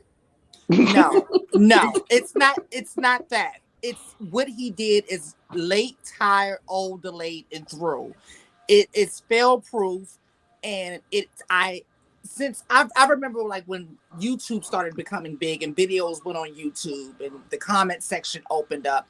That became one of my earliest pet peeves in the comment section. Anytime you will go into a woman's comment section, every time you can go on, after the block, just go do some research and you'll see what I'm talking about. Every last one of them, it's always going to be, especially a Black woman, compared to another Black woman. They can never just say, oh, I don't like this song or I do like this song. It's always going to be that type of conversation every single time. And it's so late, tired, delayed, and through. He was comparing a halftime show because they're both doing the same job. He was like saying Rihanna, in his opinion, Rihanna won't do the same as good a job as the person he likes doing it. They're both going to do the halftime show. He was like, yeah, it's going to be cool, but it ain't going to be like Beyonce's. Beyonce's was dope. So it's not like they were just going about their business. They were talking about who would be, and he gave his opinion on who would be better doing a job. In his opinion, he said Beyonce is better than this chick at doing her job because whatever reasons he had. I mean, we've done that. We sat here and been talking about Prince and Michael Jackson, who's better. If you blow up, then you lose the ability to be like, I think Prince is better than Michael Jackson. No, but here's the thing. You still have, as a public figure, let me just get this part out. You can say and do whatever the fuck you want. Absolutely. Remember that freedom of speech thing? Yep. You can do whatever and say whatever the fuck you want. But I think we have a responsibility, just my opinion. We know that we come from disenfranchised communities. So will I get up there and compare Kate Winslet to Kate Beckinsale? Fuck yeah. Why do I have to compare Rihanna to Beyonce when they're already going through enough? Right? What are they going through? They're billionaires. What the fuck they going through? No, listen to me. It doesn't mean it. I mean, money does not absolve them from being Black women in America. Right. So it's about them being women. It's not necessarily about them being compared. No, It's Black about, women. for me, it's about both. Right. It's about Black women being compared by this ogre from a sports channel. But if it was two Black men, it would be no big deal. None. I'm gonna tell you why. Okay, I'm gonna tell you why it won't be, because it's not always the conversation. Like He's a sportscaster. He's always comparing basketball players to other basketball players. Yes, That's his I job. don't have a problem with that. That's why I Of said course. he should have used because he should have used the NBA. That is what he does. That is his job. But they That's asked him literally about a his job. specific thing, the halftime show. He said Beyonce's halftime show is going to be, in his opinion, is better than Rihanna's halftime show. Which was ignorant because he hasn't seen Rihanna's halftime show. It's But he's ignorant. probably seen her show compared to Beyonce's show. He hasn't seen her Super Bowl performance. It's an ignorant. I think he was comparing her artistry. I thought he was comparing her artistry. Because to your point, Jen, he can't compare the shows because she hasn't had the show yet. So I thought he was just comparing who, the degree of artistry Rihanna has in comparison to Beyonce. Personally speaking, I think Rihanna's records are better. I don't think Rihanna can sing, but I just think she has better records. She's a better brand. Than, Beyonce. Yeah, she has a better brand than Beyonce. I don't think Beyonce can sing, you know what I mean, to whatever that means nowadays, you know what I mean, and you know what I mean, she's whatever, you know what I mean, you know what I mean, and you know what I mean, she puts on a great show, you know. Does she have an amazing catalog? I only liked her first album, you know what I mean. Her first album was really dope. Everything after that was like, okay, whatever. I think Rolling Stone rated her Coachella performance as top 5 live performances of all time, not just of what's called of any genre. It was up there with Queen. It was up there Queen at Live Aid. I'm just saying. But most people will say that was one of the most fantastic live shows ever. So how are you going to compare Rihanna, who barely sings? Mm-hmm. I mean, you could objectively compare Rihanna, who barely sings, and it's more about image and style as opposed to actual music artistry, to Beyonce. And if you do, why are you in trouble for doing it? But because it came off as parasitic, Damien, in my opinion. It came off as parasitic because what he did was use literally both Rihanna's and Beyonce's fan base to get his name in a different demographic. That's how I see it. Because I'm marketing obsessed. So I'm always watching what people are saying and why, right? So now he's in a whole different audience. Now Rihanna's fans and Beyonce's fans know who this ogre is. I thought it was whack. I thought he used 2 young, beautiful, successful Black women to do it.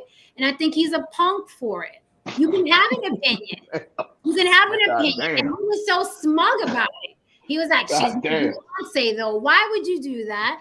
I want to pass the mic to Brienne because she's the lady on the panel, and you guys could pipe down for a minute, okay? Y'all ready to talk about sports? And what do you think? I don't know anything about sports. I've said that everywhere. I don't know any of these sports people.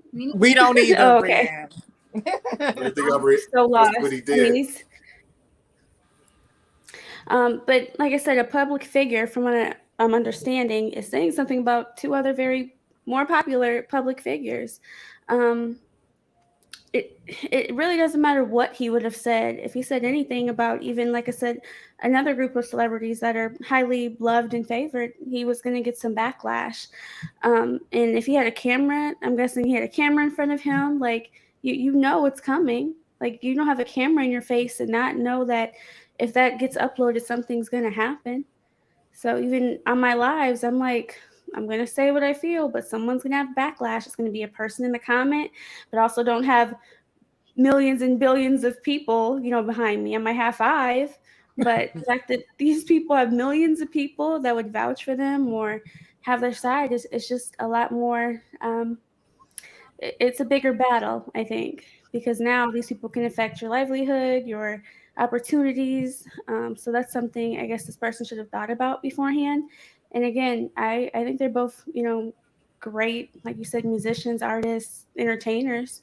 But again, they have such a huge following. When you go into something like that, you just have to know what to expect.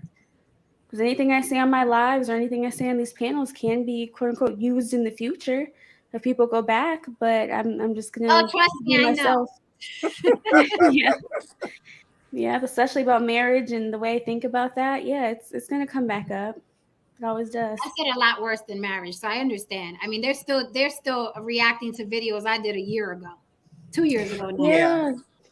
Yeah, But I did a video on the MGTO, and that I'm still getting comments every day about that. About what? I don't know if I can say the word MGTO, men going their own way. I did a video on that. MGTOW, the MGTOWs. Yeah. Yeah. So here's the thing, back to Damien, since he's feeling a little froggy after a couple drinks. I got you, Damien. So, I got you. So here's the issue I had with what he said, on top of all the other issues I had, is that he wasn't comparing two sports teams. He wasn't comparing two players. It was random AF. It was random. Sherry said Rihanna's going to perform at the Super Bowl. What do you think about that? This is what he said about Rihanna performing at the Super Bowl. She ain't Beyonce. That's the point I'm making. So let me get this straight. A black woman asked a black man about another black woman, and he gave an honest answer, and now he's pitting 2 black women against himself. Say that again? Oh, he needs to protect it. He shouldn't say nothing because he needs to protect. No, just answer the question and leave her out of it. But he answered it like he would answer it if he was sitting at home and if this was a family barbecue and Sherry was his niece and asked him the same question. What you think of, man? Rihanna ain't no Beyonce. She can't sing like at a barbecue and stupid on Sherry Shepherd show. He's just stupid either way. But this is my issue, and let me be really, really clear. That what you just said is my issue, because I wanted to hear exactly how the question was posed and how he answered it. Because the way Dane was saying it at first, I was like, okay, there's a little wiggle room. But so I'll play it. Let me play it. Yes, play it, because I want to. Because I'm gonna tell you what he did not know he was gonna get in this much trouble. I guarantee. Yes, he did. He was trolling. He knew it. He was trolling. He knew Let's see this shit, man. Let's see this shit. Well, I gotta play it like this because I don't have the clip. So listen. I'm bet you this. Listen. I noticed Rihanna. Really? Rihanna. Right. Rihanna is going to be. I'm very excited. Are you excited for this halftime show? I don't want to say I'm not excited. She's fantastic. That's not where I'm going with this. Okay, where you going? Ladies and gentlemen, she's a lot of things. She's spectacular, actually. Yes. And congratulations on new mamahood. Yes. There's one thing she's not. Uh-huh. I know she's not. That's my pet peeve. That right there is my pet peeve. That's what I'm talking about. There's one thing she's not. She's not Beyonce. And you don't see how that ogre said that on purpose so he can get all up in the blogs? Because I would rather him say that. I would rather him say she's not talented. I would rather say she's not pretty. But what I have an issue with is like, why do they always gotta reach and grab another woman and pour her into it? And I promise, I want y'all to do this homework. Just go to some YouTube videos. Go to some like males, and then go some and under the women's. It's always the same thing. It's like, why can't you just let this stand alone? Why do you always gotta pour another woman in? It's just it's a pet peeve of mine that I've noticed over the years, and they always do it. It was weird to me. It was weird. That's what this man does for a living. If he say LeBron is the best basketball player, he'll say he's no Michael Jordan. That's what he does. That's his ignite. So that's his way of making is acknowledging, is saying shit. It has nothing to do with saying, he didn't say fuck LeBron. LeBron ain't shit. LeBron is whack. He just said, yeah, he's good. He's amazing. He's fantastic.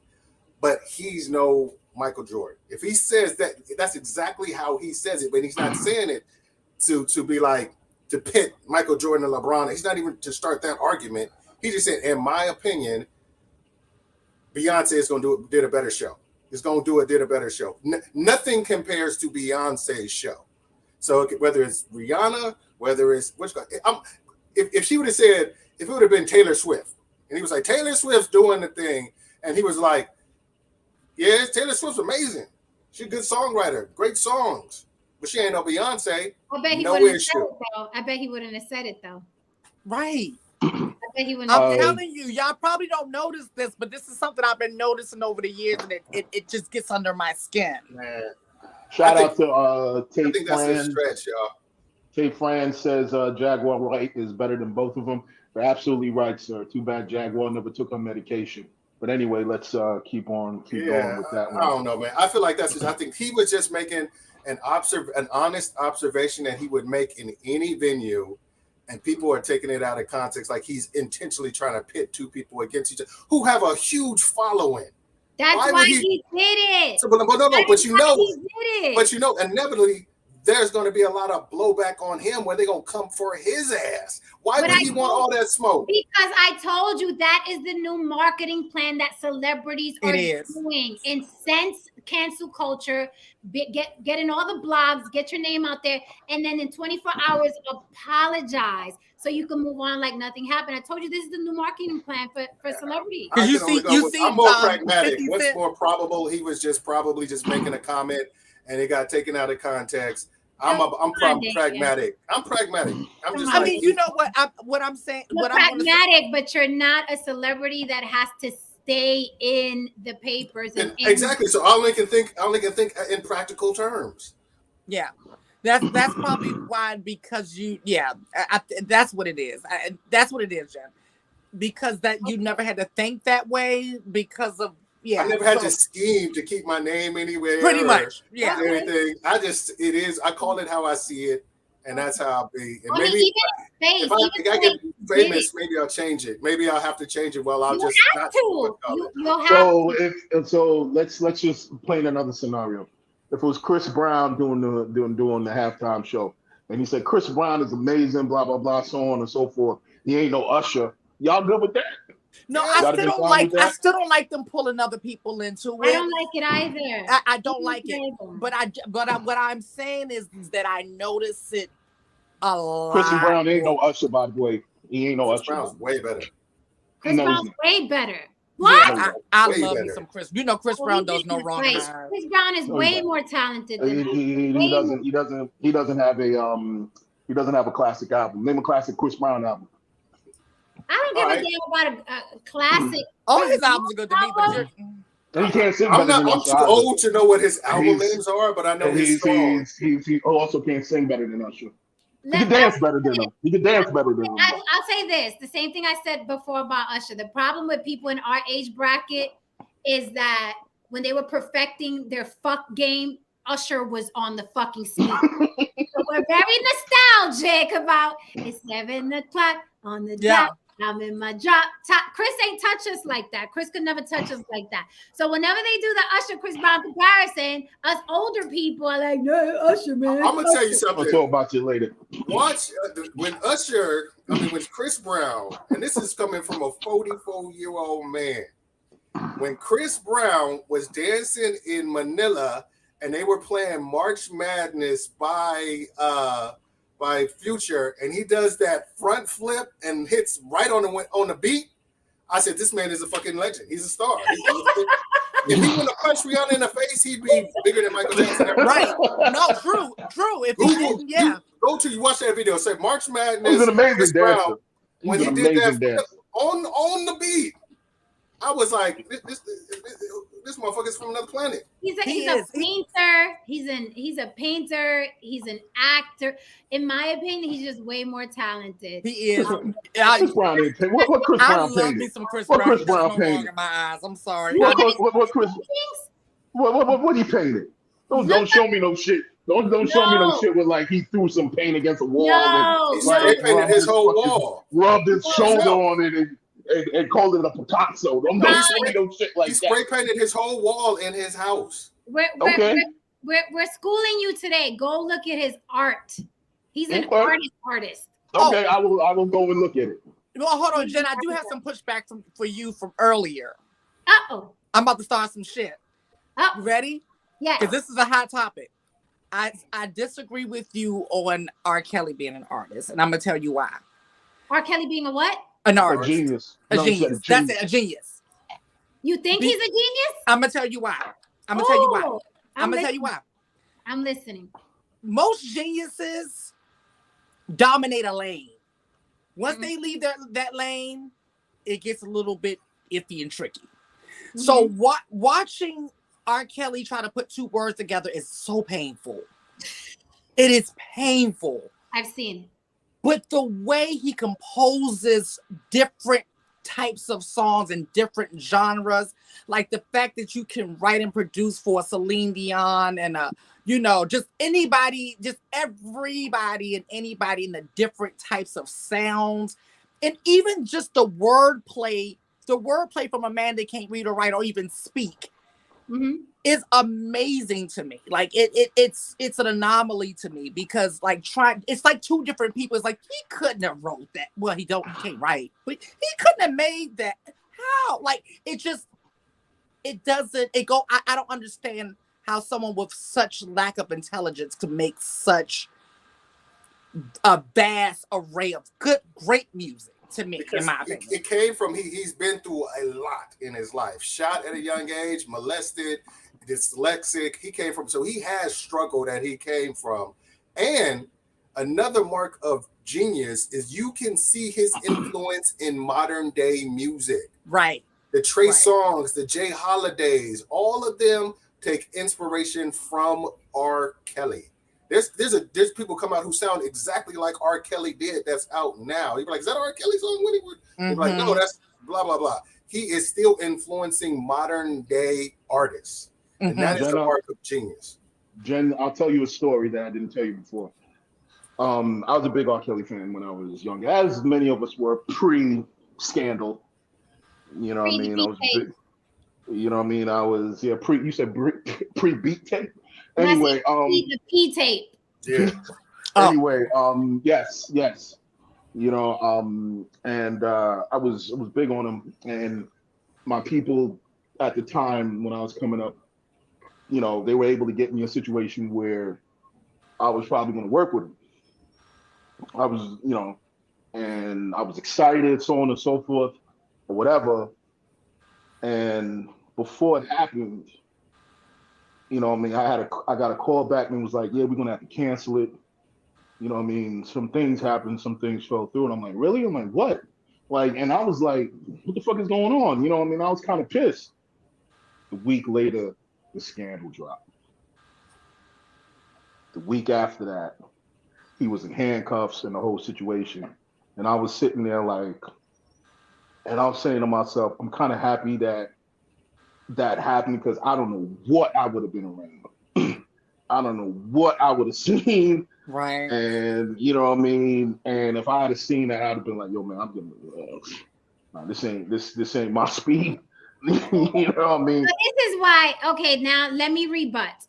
This is why I say he's not a genius. And it's not because he's a pedophile, because I think that you know, Michael Jackson was a straight up weirdo. Okay. He was a weirdo. We just gave him a pass because we loved his music. We grew up on his music. The man has been around for not anymore, but at the time he was around for decades since we was little kids all the way to adulthood. It was always Michael, but he was a weirdo. Okay. We ignored that he was rotating little white children in his bed. Whether or not he molested them, I do not know. I cannot say I was not there. With that said, I also can't say that he didn't do it. Right. Because I was not there. So I'm not about to, say to someone that was claiming sexual assault that it happened or it didn't happen. I wasn't there. I don't know. Right. So although all of that was happening, right, in my mind, Michael Jackson is still the greatest entertainer of all time. But Michael Jackson was a fucking weirdo. He was a weirdo. There's no way around it. He even was saying on 60 Minutes, the best thing you could do, his words, not mine, the best thing you could do, the most loving thing you could do is give your bed to a child, right? He was rationalizing why he was rotating these little white boys in his bed. That's a weirdo. Nobody here who has children would give their child to Michael Jackson because it's the most loving thing to do is put him in his bed. None of us would do that, would we, right? He was a weirdo. We'd probably beat his ass. So I can not like who somebody else is, still say, damn, that music though. But here's the thing with R. Kelly. He was illiterate, and if you ask me, he wrote like an illiterate person. You remind me of my Jeep. I want to ride it. Something like my sound. I want to blast it. Something like my bank account. I want to spend it. And then let's get fancy. Let's go to Maxwell, Fortunate, because he also wrote Fortunate. I can't even listen to Fortunate the same way anymore, right? But Fortunate. Never seen sunshine like this. Never seen moonlight like this. He wrote like he was illiterate. I'm just saying. So when you talk about, well, you still see his influence right now. What you still see in the R&B artists of today, Trey Songz, Mario, is 90s R&B as a whole. Not R. Kelly. So I like how y'all said, oh, it was R. Kelly influence. 90s R&B was the best R&B on the planet, and all these young kids are trying to recreate that sound. And I'll go further. I co-signed something that somebody said in the chat. R. Kelly ripped Aaron Hall's whole he did. Okay. I knew you was gonna bring it. Okay, No. hold on. No, yes, he did not. No. So, okay, that can be argued for the sake of an argument. I'll go ahead and give you that for the first 2 minutes of his career. I mean, we can say that Aaron Hall ripped off Charlie Wilson. Yeah. You know what I mean? Like, what are we talking about here? But you can.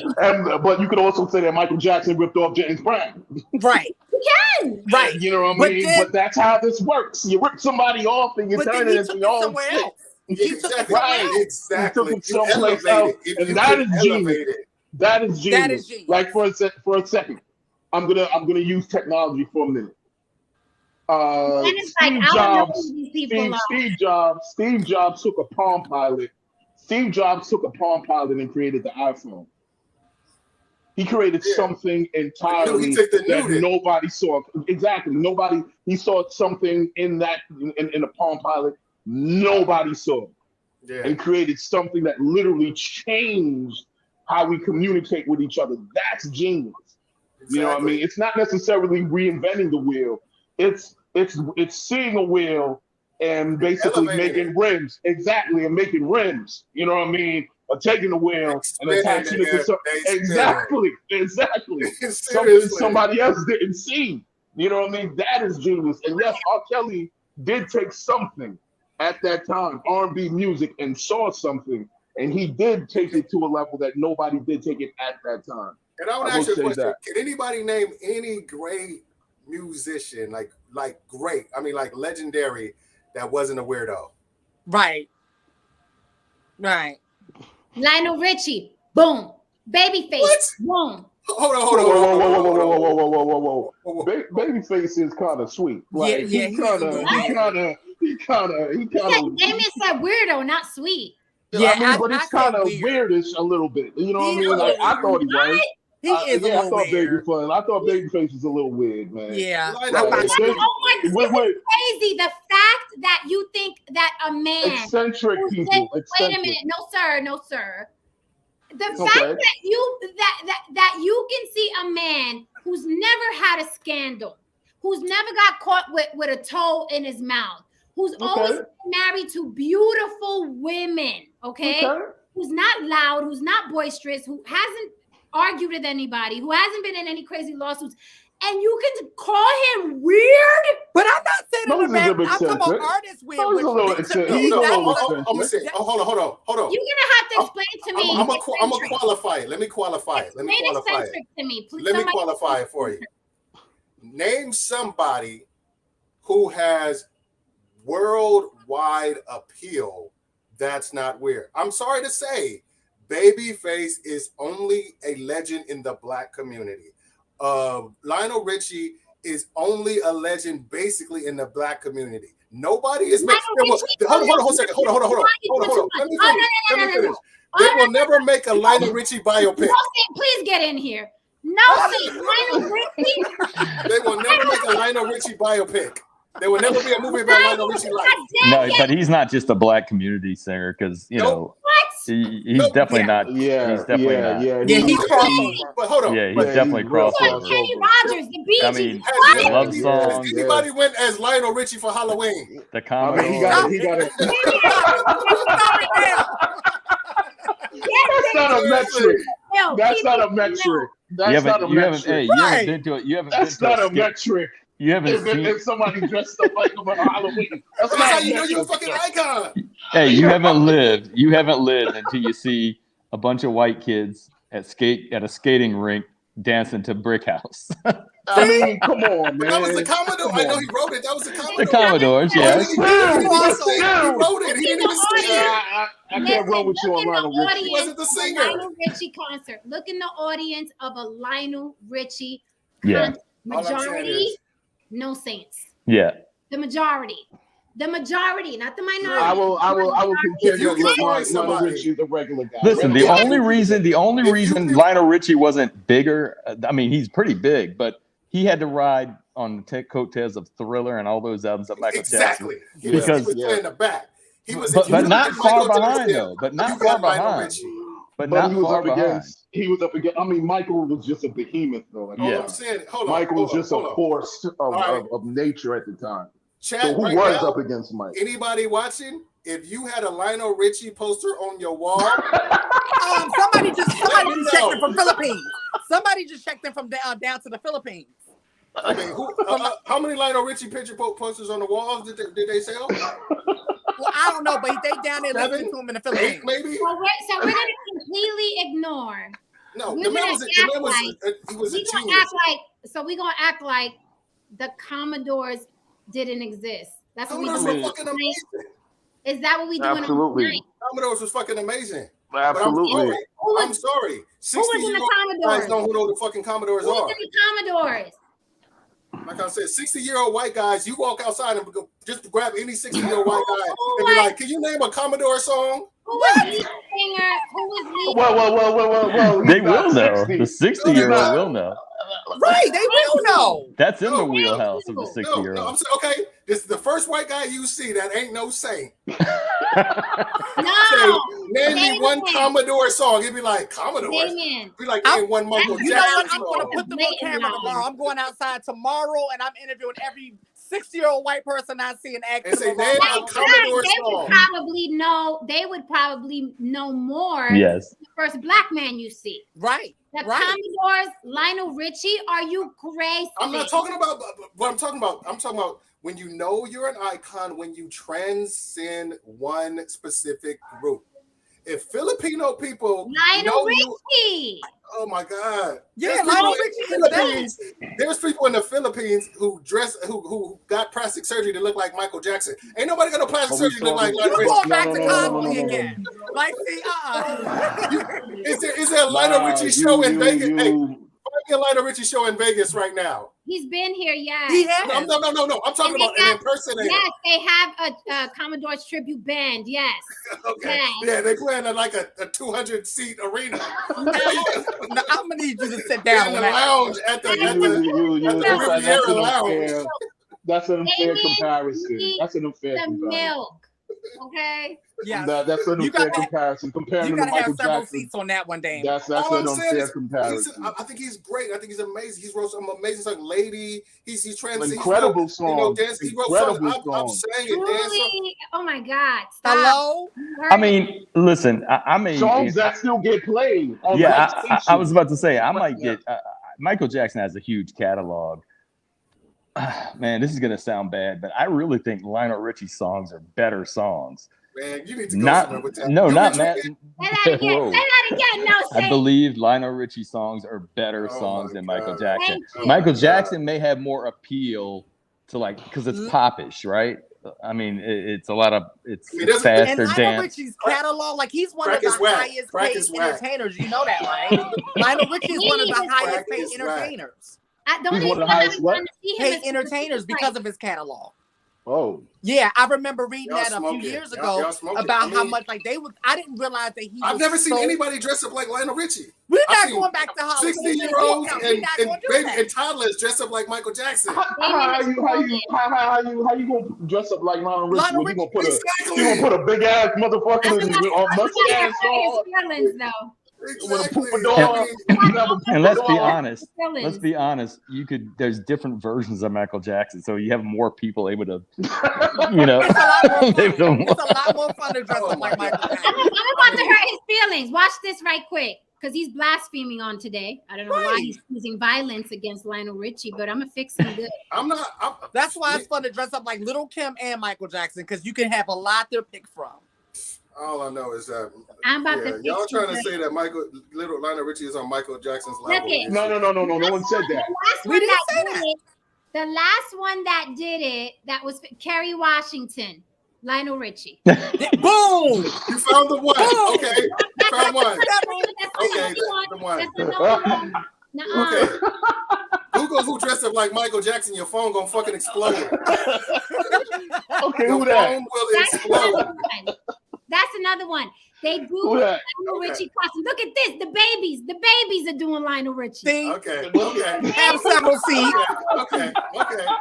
So you found a couple. That's good. It's more than a couple. What's your battery life on your phone? Google dressing like Michael Jackson. Who's that? Look, another one. Dressing like Michael Jackson. What the fuck? Michael Jackson, they ain't even on the same. They didn't even live on the same block. You know. Look, this white guy's doing blackface to do Lionel Richie. Oh shit! Like I said, Lionel Richie is dope. I think Lionel Richie is a genius. His level of genius is not up there with Michael Jackson's level of iconic. The Puerto Rican chicks are getting into the Lionel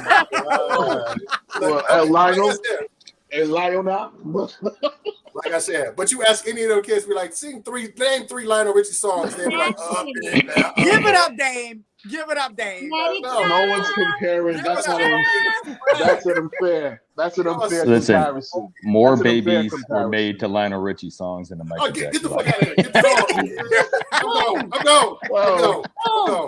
I'm going. I mean, wait a minute. And then we're gonna go back to this R. Kelly trick. But Damien, what song? Okay. Dirty Diana. I fucked the shit out of people with Dirty Diana. You're a liar. You are Dirty Diana. The Billie Jean. Right. No. Human Nature. I'm done with you. Human Nature. Pretty young thing. Pretty young thing. Lady, what is it? Lady of My Life. That can do it. That's out of my life. That'll get you a baby. Beautiful. Yeah, that's seriously. But Lionel has a better catalog. Oh my God! From the Commodore. God. I thought you said you didn't drink, and you drink that brown liquor. That's straight vodka. That ain't water. Take Tito's. Pull out that Tito. That's straight liquor. You ain't talking about Lionel. Anyway, that's why I said that about R. Kelly. He writes like an illiterate, okay? And he only plays one instrument. That's not a genius to me. He's a genius. I'm sorry. He kind of played the guitar. He's a genius. Kind of, not a genius.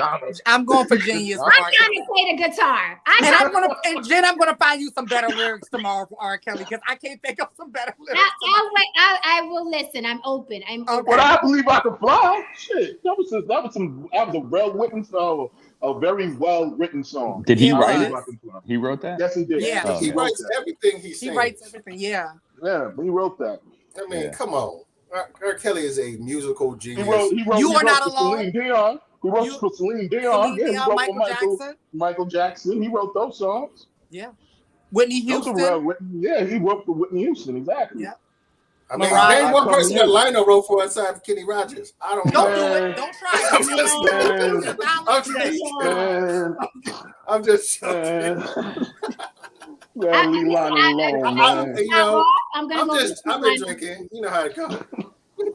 We love it. I may say anything. Right. I'm gonna listen to Lionel Richie now. I'm so hurt. Don't right listen now. to Lionel Richie. I'm gonna go play Hello, man. I'm Seriously. Right. Yo, I've had heartbreaks and been listening to Truly and the tears run down my face. And That's the Commodores that gets me together every time. Yes. Every time. My mother. Yeah, I just think his songs have more, like you're saying, it's more of an emotional draw. No, Smooth Criminal is the best. It will kill any Lionel Richie song. But that get him some milk. Somebody get him something. I'm sorry. Some charcoal. Smooth Criminal is a bad record, though. Smooth Criminal. I mean, any Lionel Richie song. And then he put the bass on top of that. Listen, Jen, to your point, we accepted accepted so much from Michael Jackson. I think we wanted to believe him because I remember playing the freaking video game of Michael Jackson, and the little boy runs up and Michael, and he goes up to him. It's like, and if you think if that was like any other guy, just like the next door neighbor, you would want to kill him. Yeah. Hold on. Didn't Lionel Richie's wife beat his ass down the street when she caught him with another woman? He was running from his. What they got to do? All I'm saying is, I'm just thinking, what was he doing? I think she caught him with like the neighbor, some young chick, and she beat his ass down the street, and he ran like a little bitch. I mean, he just restrained himself. Yeah, you he ran down the street, called the police on his own wife. Somebody in the chat said he got his ass beat because he was light skinned. Hey. Somebody in the chat said that, I think. Hello, motherfucker. You know, I was listening to this morning. I was listening to Selena Johnson. And R. Kelly wrote "I'm Your Woman" by Selena Johnson, right? Mm-hmm. And I'm going to send you that song tomorrow, Jen. The second verse made me want to throw up. Do you know what song I'm talking about, Haran? No, but I'll pull it up right now. What's it called? "I'm Your Woman" by Selena Johnson. Listen to the second verse. Remember, R. Kelly wrote it, and I was just like, oh my God. He really, like, the lyrics to that, I'm like, it was so, like, just knowing that he wrote it and just listening to it, because it came out in like 2001. So this was before the charges, and we were just dealing with the rumors at that point. You see the lyrics to it? Brianna, like, these old motherfuckers crazy. I know, right? She was like, what the fuck are they talking about? Who the fuck is Lionel Richie? Exactly. Brianne, name a Lionel Richie song that you ain't already heard one of these people say. I can't name one, honestly. Name a Michael Jackson song. I know song. who he is. Name a Michael Jackson song. Thriller? and I grew up with Michael that's a song. That's a song. Yeah, that's a Michael Jackson song. And how old are you, Miss Brianne? 31. Okay. I grew up. But that's an unfair comparison. Like I told you, Dan, that's an unfair comparison. Michael Jackson was a behemoth. It was a literal force of nature. There was a time when he was the music. Why are you trying to put him on the same plane? I grew up with Jackson. Nobody is trying to put him on the same plane. I'm not putting him on the same plane. I didn't mention Michael. Wait. No, Satan was on that crack that said his songs was maybe that's who it was. I think I agree with that for sure. I agree with that. It's just Lionel Richie wrote, you know what I mean, grown folk music. Michael Jackson was a pop star. That's all it is. Right. That's all. Mm-hmm. You don't think Lionel Richie switched up and was like a pop star? "Dancing on the Ceiling" was the most popular song that I ever heard. Yeah, and he could barely move in that motherfucker too. He could barely move. He almost threw his back out in that movie. Yeah, I know that's Lionel Richie. And that's talking about he wrote like a crazy. What does that make? "Hello, is it me you're looking for?" Nigga, are you on the phone? Or are you in, like, are you talking to her? Are you standing in front of her? You gonna leave that song alone, man. You gonna leave that song alone, man. I called you, motherfucker. I must be looking for you. You know? Man, American classic. That song is an American I can't classic. even imagine all the people that are watching this right now are probably like, what the Like, this nigga's crazy. He on the he phone. needs some milk. Seriously. I'm telling you, I can say anything. I just sent you the Selena Johnson song to listen to got later. Okay. Did you read the lyrics? Did you see the lyrics on there for the second verse? Somebody keep putting Brick House. I get it. Brick House was a shit, but he wrote it. He didn't sing it. He wasn't the lead singer of it. Is it the one that I'm your woman is the chorus, right? Uh-huh. So the second verse is what? The one that starts, but I'm caught up in your whirlwind. What's the where does the second verse start?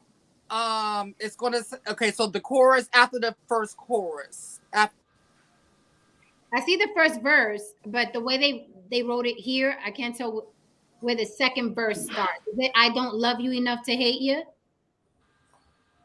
No, I think that's the first verse. You see it? Yeah, right. I'm like, how did you get away with that? Those lyrics, like, and it's like and it's like a pretty love song, but you know, R. Kelly's mind wrote. You gotta put that freak in it. No, it's not freak. It's pedophilia lyrics. It's beyond freak. Yeah, it's different.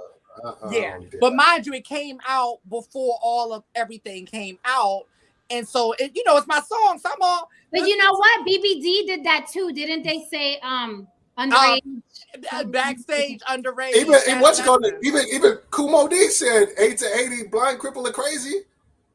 I take it 8 to 80, blind, crippled, or crazy. Watch the babies. Please look out for the babies. Right. Watch these kids. But in his next rap, he like brought it back. He was like, I was just playing. He said, you got to be a lady. He was like, so he brought it back. But he did say 8 to 80, dumb, crippled, or crazy. Oh, how about she's just 16 years old. Leave her alone. They say. Destiny Child? No. Destiny Child did a 16 too. That's a bad song. Man, it's like Rick James, she was 17, but she was sexy. I'm done. I hate James. It's a whole bunch of motherfuckers. Men are lot of them. Rick James was better than Lionel Richie. hey, well, the super freak. I'm not ready. You know what? No, I don't know. Rick James was bad. Rick James was a bad motherfucker. Fire and Desire now. Fire and Desire now. Rick James was a bad motherfucker, man. Rick James was better than Lionel Richie. He couldn't stop tying people up and putting them in a basement. But I'll fight anybody in the chat who say Rick James is better than Lionel Richie. I'll fight anybody in the chat.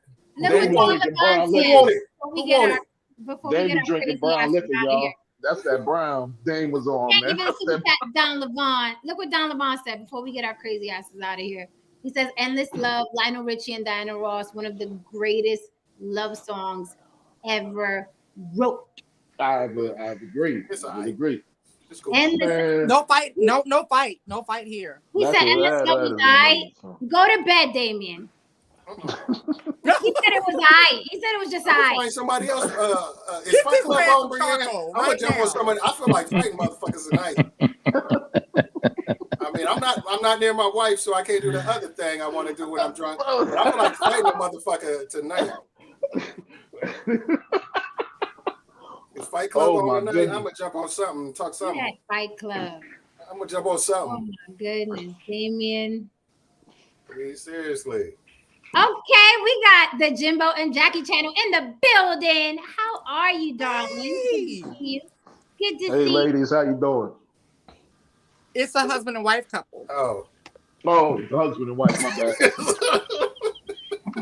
My bad. I don't know who you are, but what's up? Listen, you see his mind already. It's all love unless you're trying to say some bullshit about Lionel Richie. Hey. Come with that Lionel Richie shit, Jimbo. Okay, so you see somebody says, I think DeBarge was overrated, drops the mic. Whoa.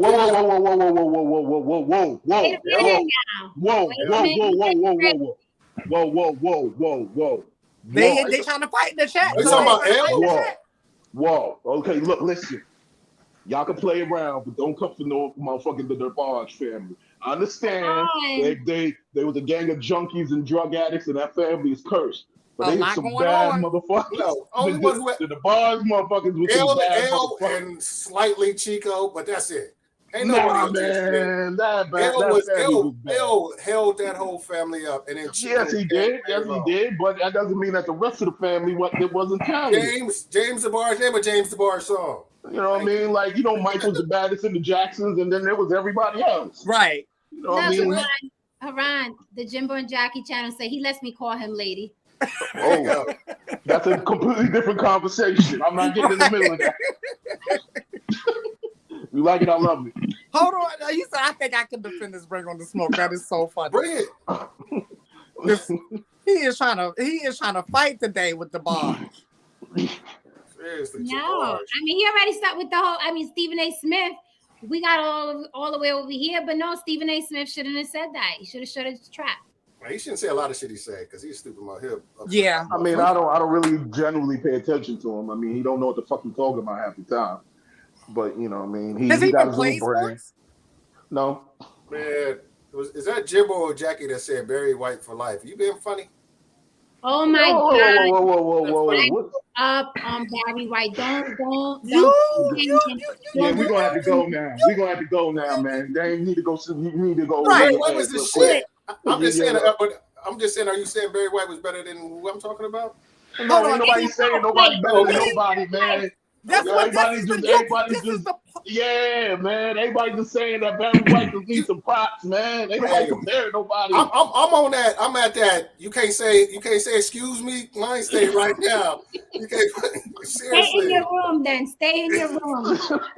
Seriously, and you're doing that whole don't go out. Don't thing. go out tonight, Dame. Don't go out. This is why we need Dame in Vegas in July. This is why We don't need this Dame. With the good. Oh no, I need that Dame. I need this Dame in Vegas with me. Only person I'm gonna listen to you if you get this Dame. You never have TJ with me. And the only person who can talk me down is that motherfucker. Okay, then go bring him. Okay, look. The Jimbo and Jackie channel said better than DeBarge all day, every day. Barry White? Of course. Yes. 100%. Okay, yeah, we can say that. I agree. Nobody. There's no fight there. You good? You can live. Oh, we found the agreement. Who's your favorite artist, Damien? God, my favorite artist of all time. Holy shit. Fuck. I don't even know. It's because That's a tough question. I like a variety of shit. Okay. I like a variety of shit. So yeah. Aaliyah all day. Aaliyah, I can do that. That's your favorite artist? Most of her songs. Of all time, yeah. I think there's I think in terms of vocalists, I think there's Luther Vandross and then everybody else. For me, it's Mariah and Luther. God, now you got me stumped. My brain ain't working right now. But all this shit else was on point. So don't think that's that. I was trying to figure out who was the better vocalist between Luther and Donny Hathaway at one point in time. See, then you got Teddy as well. Teddy does it for me. Man, the best black male vocalist of all time was motherfucking David Ruffin. Fight me. David Ruffin from The Temptations. That's who was the best black vocalist of all time. That motherfucker was nothing but the first Bobby Brown. You don't know where you find him. You find him at Carnegie Hall or a crack house. Wait a minute. Jackie, best female vocalist of all time, Dolly Parton? She's trying to fight. She's trying to fight. Jimbo says Prince. Aretha Franklin. I go with Prince. He's a genius. That was. You know what? I would say Prince was probably my favorite male vocalist of all time. It's I mean, if we're sticking in certain genres, I have different, like, I'm going to mention somebody most people on here probably wouldn't even know as my favorite artist, because it's not really a mainstream artist, but my favorite in this genre that we're talking about, I love Anita Baker. She's one of my favorites. I love Anita Baker. Been to her concert twice. She's coming here in February. I don't know if I'm going to be able to make it or not. But one of my others is Phyllis Hyman. her voice makes me literally want to cry. It's just you can hear everything in her voice. You can hear her depression and just her confusion. You can hear Holiday. Yeah. But the one That's I want to along the throw lines of Phyllis Hyman, Billie Holiday. There's a jazz artist by the name of Michael Franks. He's been around since the 70s. Michael Franks. He sounds and like I love Michael Franks. He's still putting out music. Isn't he paralyzed? He's another one of those cats that's no, paralyzed. I don't think he's paralyzed. Michael Franks is paralyzed. Tate Ryan said Ozzy Osbourne. Don Levon want to fight me. I see that already. You want to fight me? He said, I don't know nothing about R&B. I need to talk about bluegrass. Okay. Oh shit. Okay. I like honky tonk. I like honky tonk. I go to honky tonk shows out here. If I want to fight, we go axe store and you might get one of them axes buried in your motherfucking skull. George Michael is the best white man.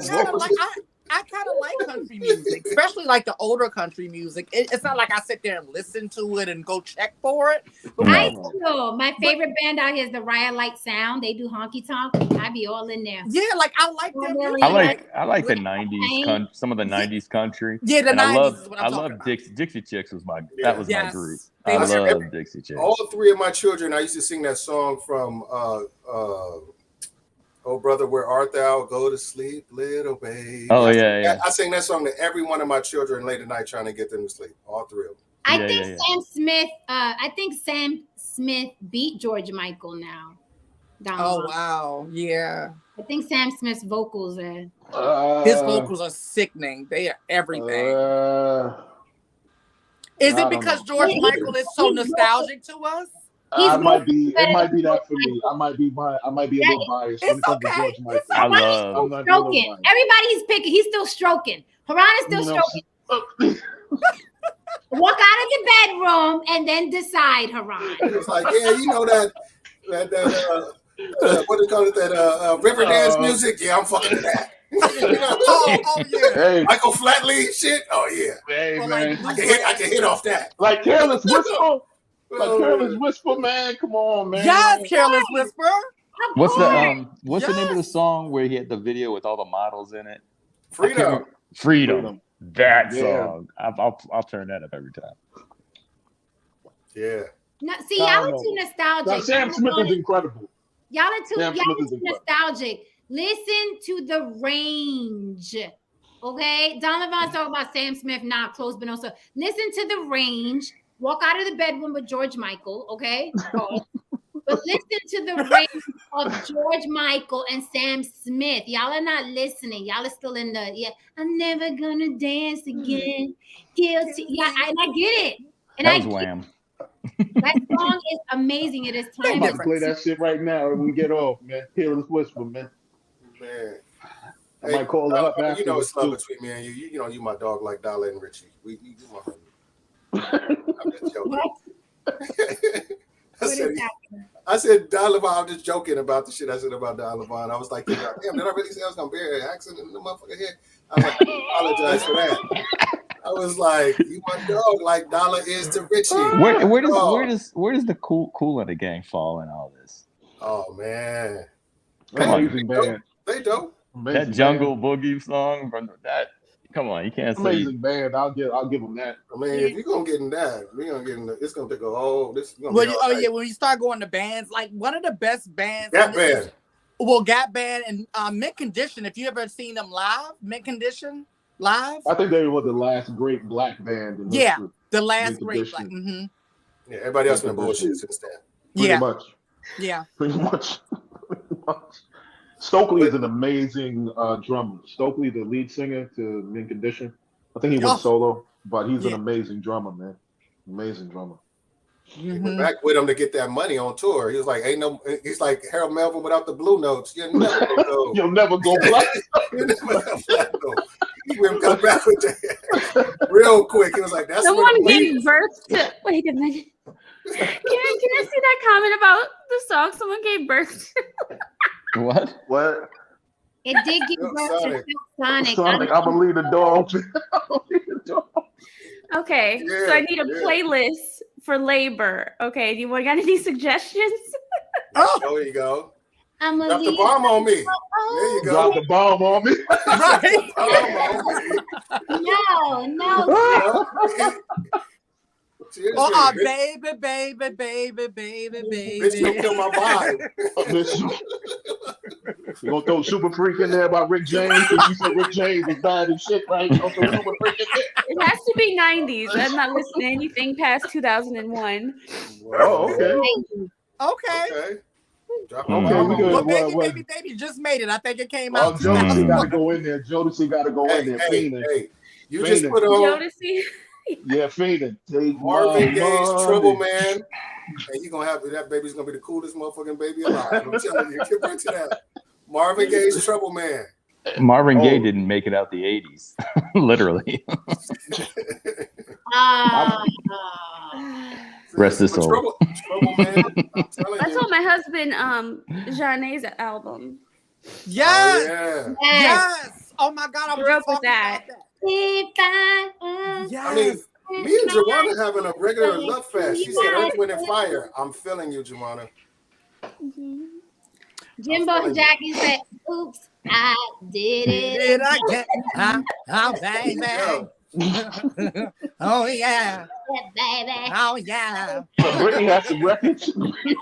How was I supposed to know? Something wasn't right. Hey. Oh, baby. Hey, you know what's so crazy? Me and Britney Spears got the same birthday. I say same birthday, December 2nd. Every year I say happy birthday to Britney Spears. No shit. December what? December 2nd, same birthday. Me and Britney My Spears. dad is December 3rd. My dad is He's got same as Jay-Z. That explains everything. He's a sad. December 3rd. I love sats. I love sats. You should. You should. My daddy was crazy. Oh, okay. I'm just How about Push It? I love him, but he was Push It. There you go. I think that's what I love about them. Though. They're crazy as shit. That's great for labor. Push It. Oh yeah. Yeah. Salt and pepper. Okay, I'll write that down. That's a good one. If you're gonna stick with salt and pepper, let's talk about sex. Or maybe it's just too late. I don't know. It has to be sweet. The baby's gonna be like Britney's got a baby. There you go. I was just about to say Tupac can go in there somewhere. No, Tupac sir. can go in there somewhere. Britney's got a baby. No. Like, I'm not gonna throw you in the trash, little baby. I love you. I'm sure Jay-Z got a record for too much. I'm about to these go in labor right now.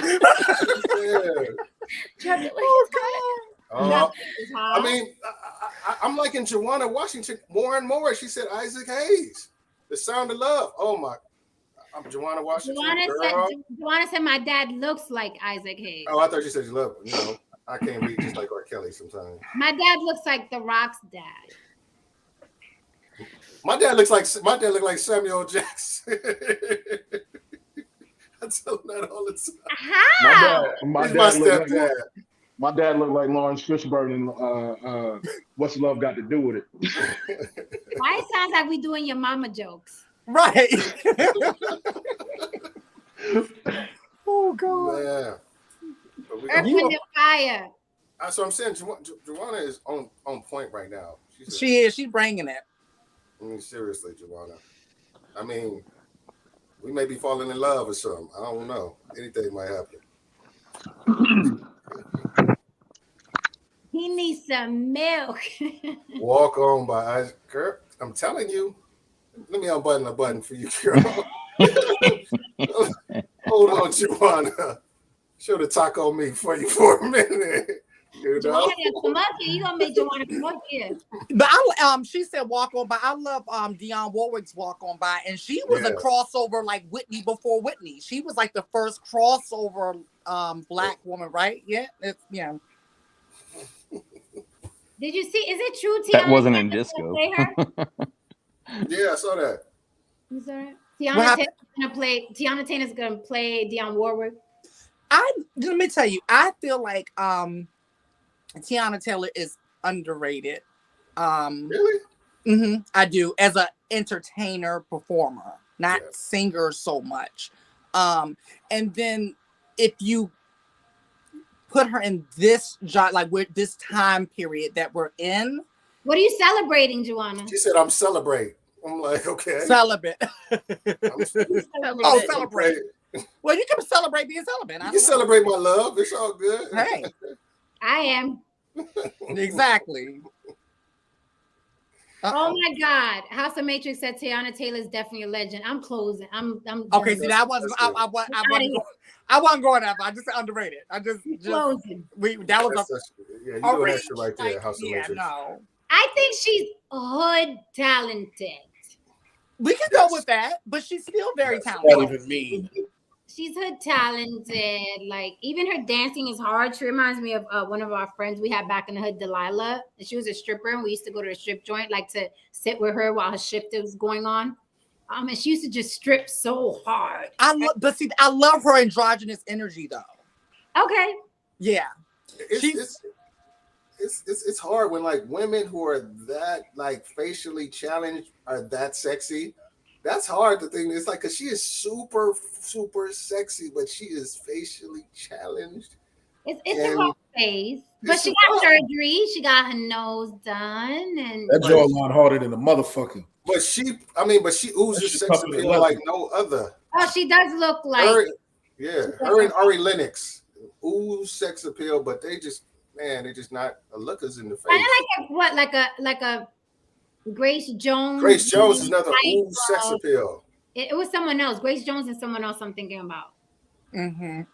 She's one of my Grace Jones and Sylvester are like my two like Sylvester. icons. Oh my God, I remember Sylvester.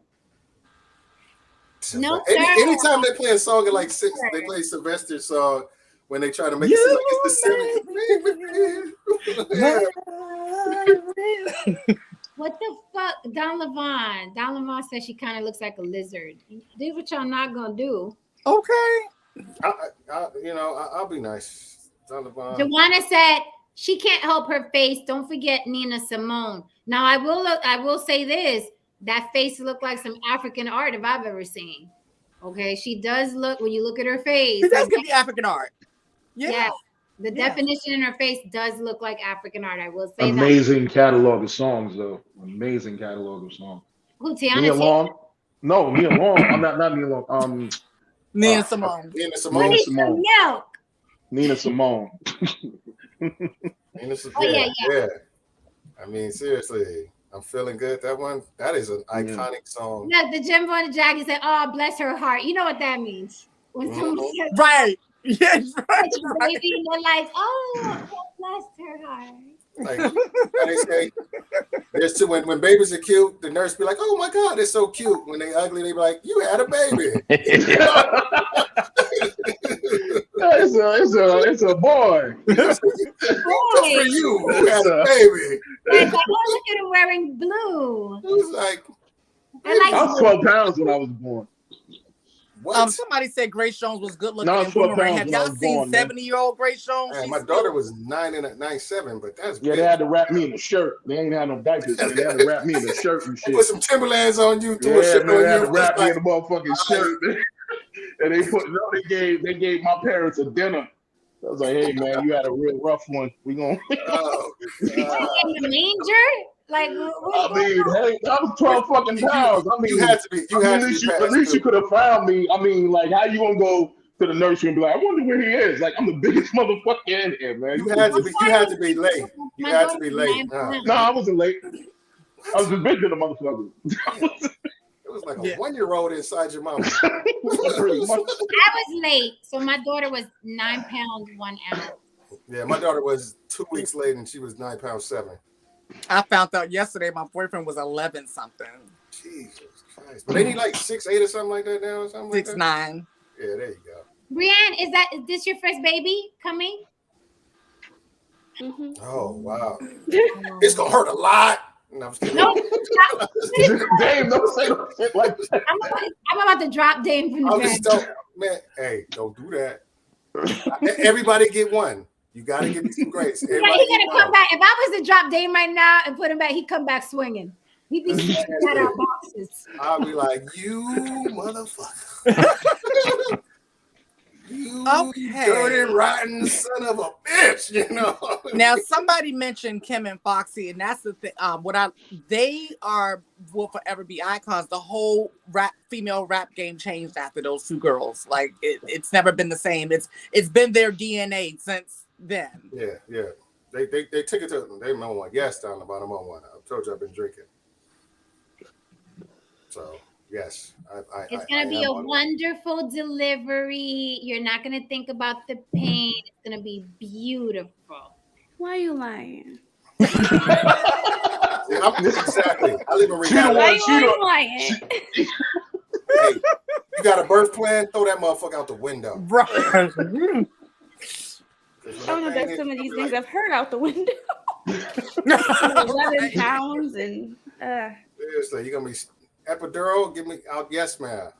The great thing is that no matter what you go through, it's gonna be a distant memory. Whatever hell I went through giving birth to my daughter, I don't even think about. I couldn't even tell you what the pain was like. You don't even think about it out there. Like it happens, you go through it, and then. Good cleanup, Jen. Good cleanup. Brianna, are y'all thinking y'all I thought that was good. Yeah, it was good. It was good. I like it. What'd you say, Dame? I said, Brianna, how many children do you think you your husband are thinking you guys want? You want a big family, little family? I want a big family, as many as he wants. Damn, she be giving them answers. I'd be like, dang, women. I'm just joking. It's a beautiful thing. I guarantee that man deserves it. Yeah. The rest of y'all.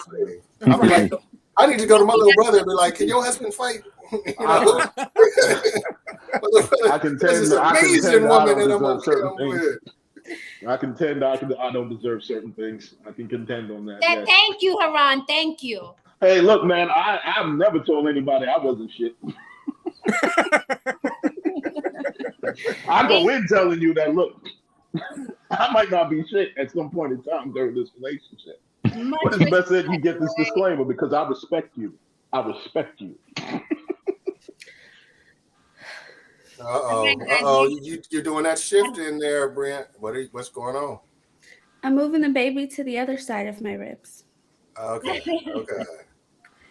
Wow. I get worried about my niece. We look like we related. No, you gotta let us know. Dame is worried about you.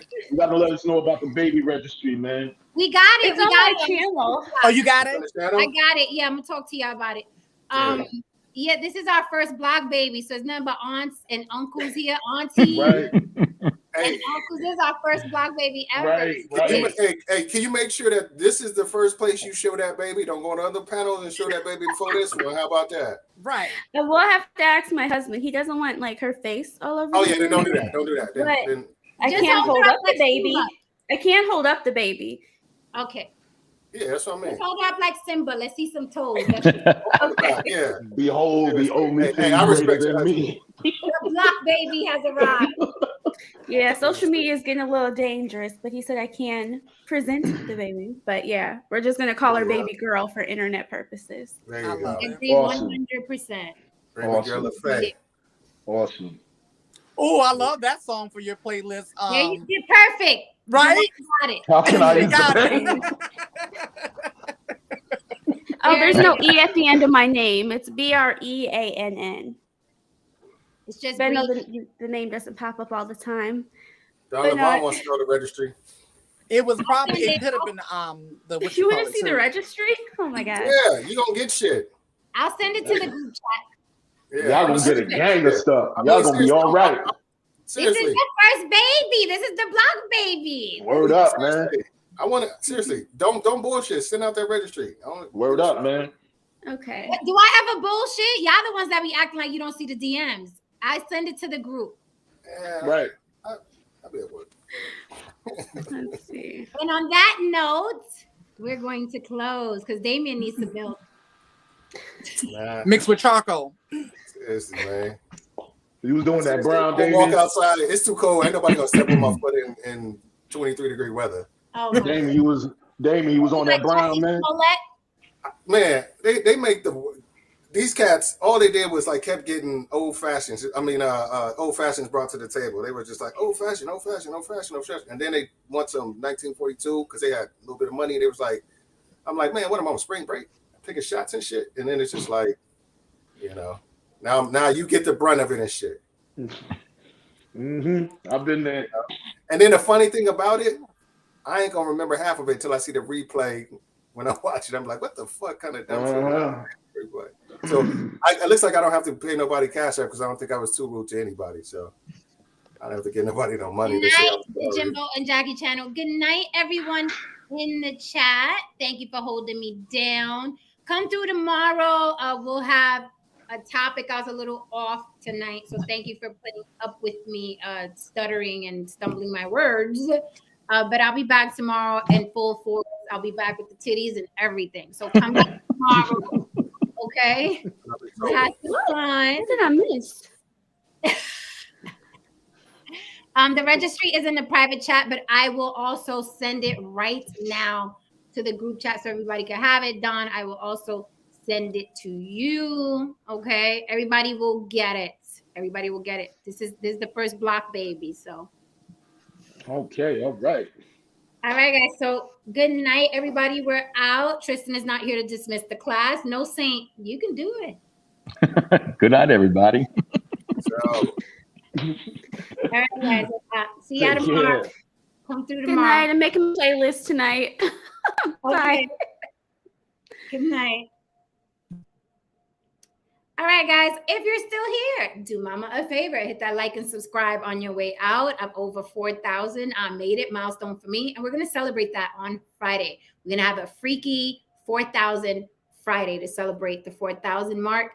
And I see you guys tomorrow. Come tomorrow. It'll be more structured. Tonight, we were just kind of kicking it. We're going to have those nights on the block, by the way. Some nights we'll just kick it. Some nights we're going to go in with the topic. So thank you for hanging out with us. It was really cool. All right, guys. Good night. Stay tuned.